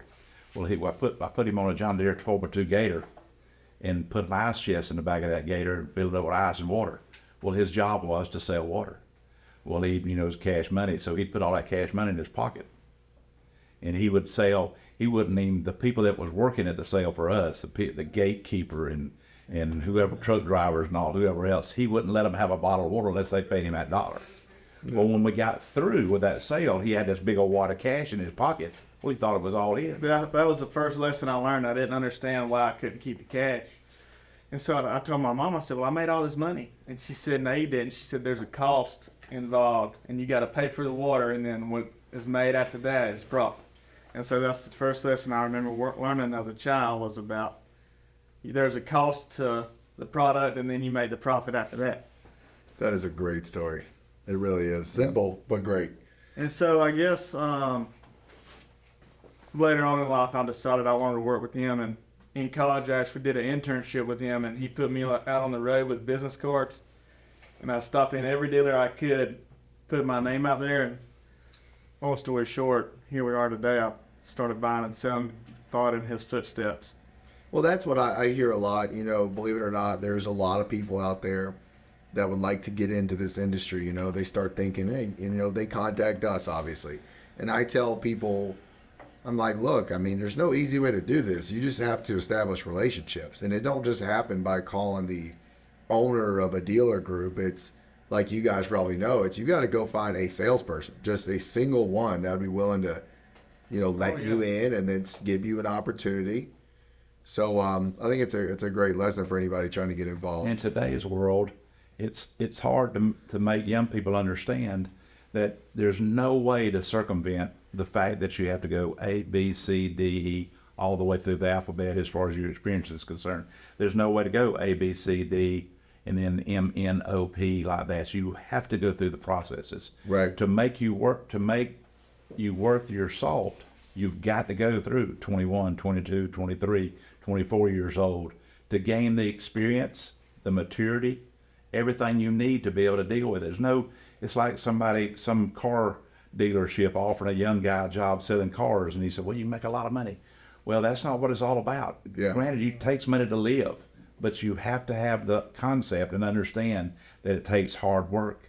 And then the most important thing is that nobody owes you anything. In this world, in the business place, nobody owes you anything. Nobody's going to just give you handouts. You have to work for it. That's where you develop the heartfelt, good feeling of being satisfied with what your accomplishments, having a sense of self-worth because of what you've accomplished, because of what you've done. Right. And that's what we're missing in today's society. The government don't owe me nothing. In fact, the government's supposed to be working for me. I don't have to live because the government's going to give me money to do this or that other, my health care, whatever it is. I receive my peace of mind and my feelings by I did my job. Right. I showed up for work. In my lifetime, if you didn't show up for work, man, it's terrible. If your work hours from 7:30 to 5:30, that's what you worked. And what was bred into me is that if I don't show up for work, I get plumb nauseated. I get sick because I feel bad about not being there. If I'm sick, I feel bad about not. If I take a vacation, well, it makes you feel almost guilty because you took time off, even though you do deserve it. But what has happened is it's rolled over the other way nowadays. That's why it's so hard to find somebody that's works good, works hard. I want to add something. So at the beginning of the podcast, he was talking about him getting started, and he didn't really have a good mentor.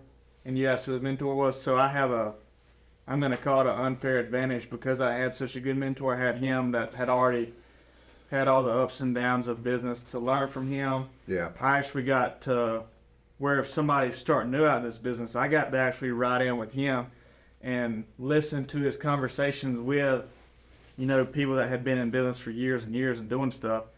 And so I'm extremely thankful to have him to, one, look up to, two, be a mentor, and three, have to get advice from because he's already done all the things. Right. Right. And so that's kind of where I come in as far as being thankful to have had him, because if I didn't have him to have taught me all them things, I don't know where I would be or what career I would have chose. So that's kind of, It's a blessing. it's a blessing, yeah. Yep. No, that's awesome. And it's great for anybody to hear that. What about, you did mention earlier about COVID. What did COVID do to the equipment business or the used equipment business? Here, let me say this. In March of 2020, we had a massive auction planned in Iron City, Georgia. And That's so between Bainbridge and Donaldsonville. Okay. Extreme southwest Georgia. So here And it comes was the going to be news. live, and it was going to be in an auction theater under a tent. Here comes the news with COVID and all this kind of stuff. And all my friends up north are calling me. They're living in Democratic states. And so they're calling me saying, our auction's getting shut down. We have all this stuff planned. And we have an auction date. We have all the marketing, which is thousands and thousands of dollars. And then all these people coming to work to sell, because we have actual hired people that come in there to sell that don't work for us full time. And we've done all this planning, and here it is Friday before the sale, and I'm like, oh my word, the government might shut us down, and you don't just cancel an auction. And so long story short, we actually had the auction, it was a complete success, and then I think the next week is whenever everything went south. But for the most part, as far as us as a business, it didn't really affect us. We thought it would have from March the 14th or whatever when that sale was in 2020 till we was shut down till like June, and they let us start having auctions back in June. Well, because of the law of supply and demand, the market just went wild. Y'all know that very well. Yeah. There was no supply, and the demand was still strong, so the prices just went way past any reality of what it was actually worth.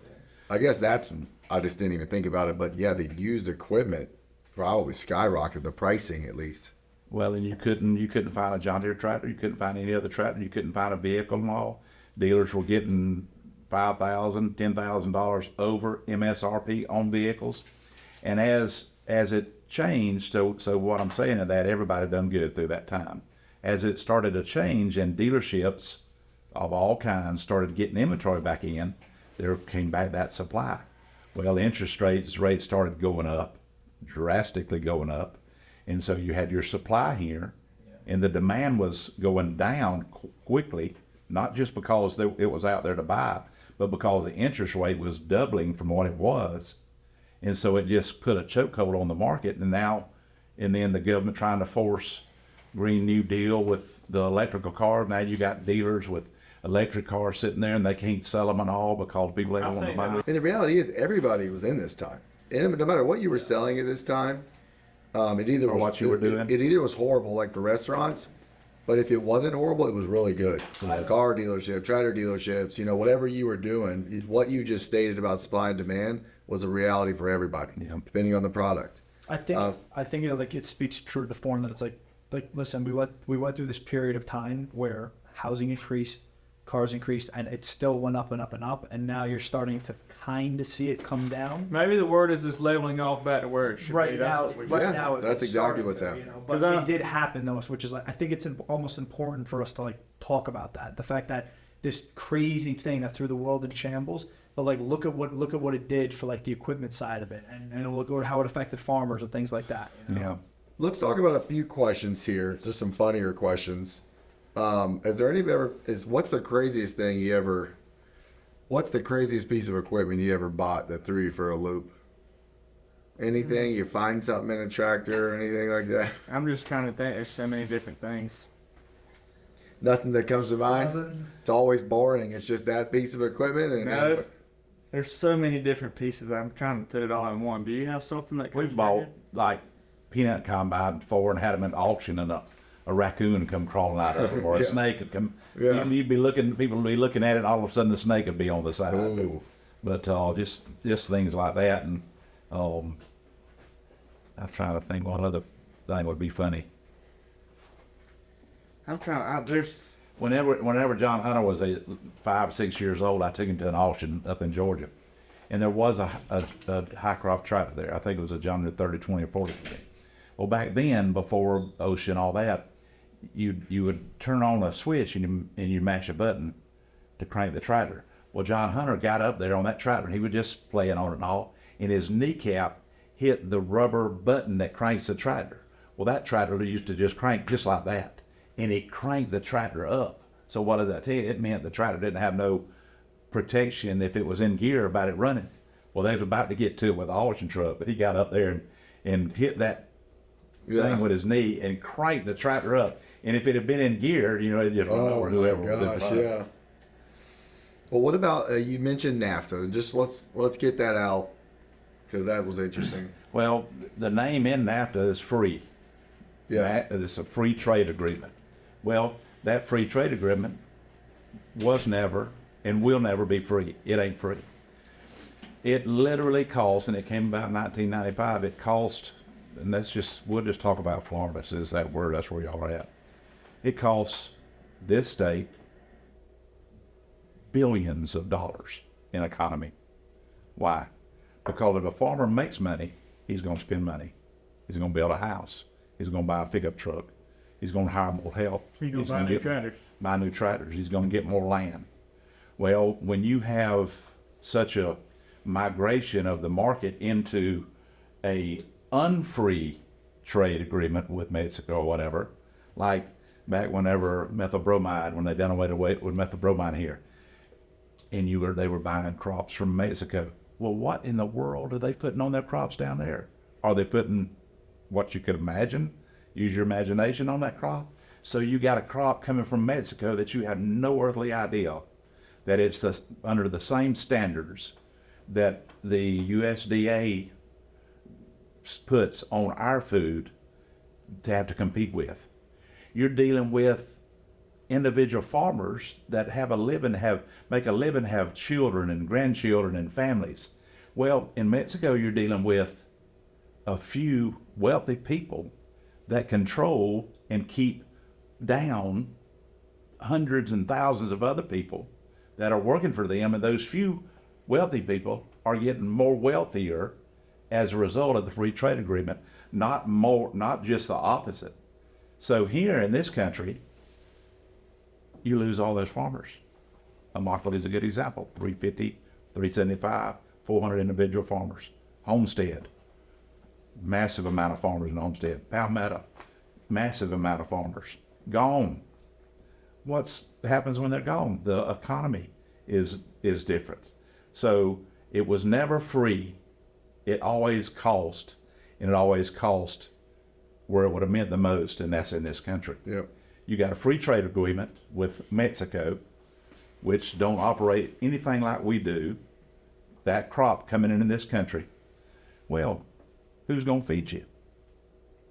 Mm-hmm. What crop, if Mexico all of a sudden got controlled by a dictator, where are you going to get your food from? You know, they say, well, this farmer makes a lot of money. Well, yeah, acre of tomatoes, $10,000, $11,000, $12,000, and then you may not even know that you're going to get that out of it. Say it costs $10,000 an acre to grow a crop of tomatoes, and your price goes down to $5, $6. You can't afford to pack it. Where is it at? It's out there in the field. So you got a tremendous risk that you take to grow that crop to be able to sell it and make a profit. Well, you have an unfair trade agreement with other nations that forces you to go out of business. Right. Let me ask you all this, and because we could go all day on that, but let me switch over just a second. A customer, it's interesting question I ask to businesses is, so people know you guys are an auction, right? Mm-hmm. Who are your customers? We're going to go through just the big four. Who would you say your customers are? Is there a way to say everybody? Anybody looking to buy equipment? Anybody looking to buy equipment. Who is You're your talking about as far as the customers that we sell to. yeah? Who do you consider your customers? Well, obviously the farmer. Right. It's really anybody in the world, because we sell from all the way from China, Mexico to Canada, all the way to Germany. We sell everywhere. So I guess our customers, anybody needing a used piece of equipment. Who's your suppliers? Would the farm be the suppliers in this case? The farmers would probably be our main supplier, yes. Right. And then who are your employees? What type of employees do you guys have? So, you answer it. You tell it. That's a good thing for you to tell it. Our employees would be like, we have Alberto, who's our site manager. He sets up the sales. We have Jimmy, who runs our shop at home.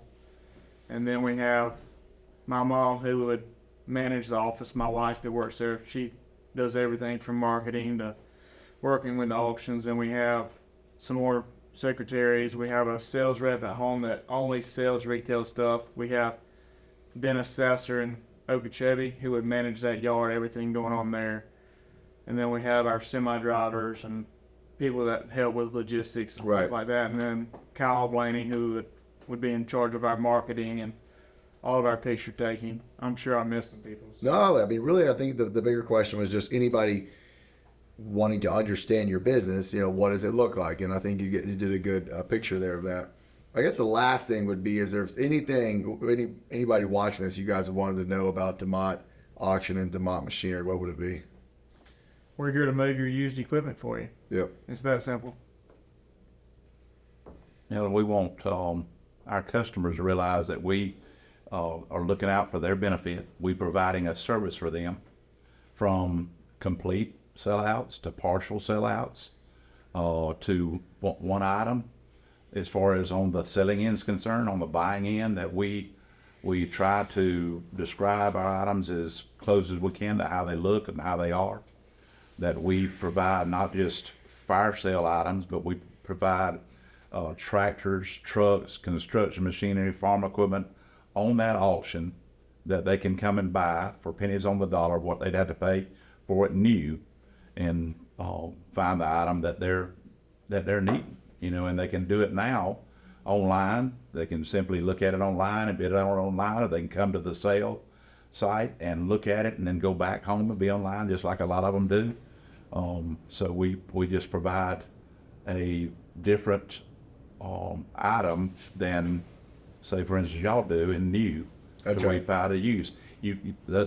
When you sell a new piece, you create what we sell Yep. because the guy had something else that he was using. Yep. You know, So sell more. Yes.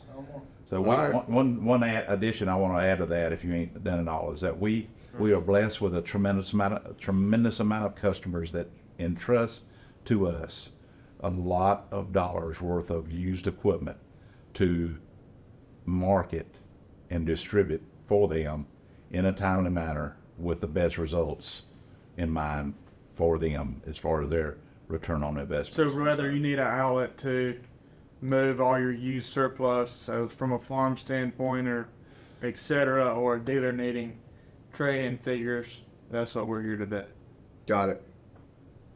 Well, man, it's been awesome. This has been a great conversation from end to end. Yeah, it's been great. So tune back in. We're going to have DeMott back. I can already tell. We got more to talk about. But thank you guys. It's been a blast. Thank you. It has been a blast. Yes, sir. Never would have known what this would have been like. Thank y'all. Absolutely.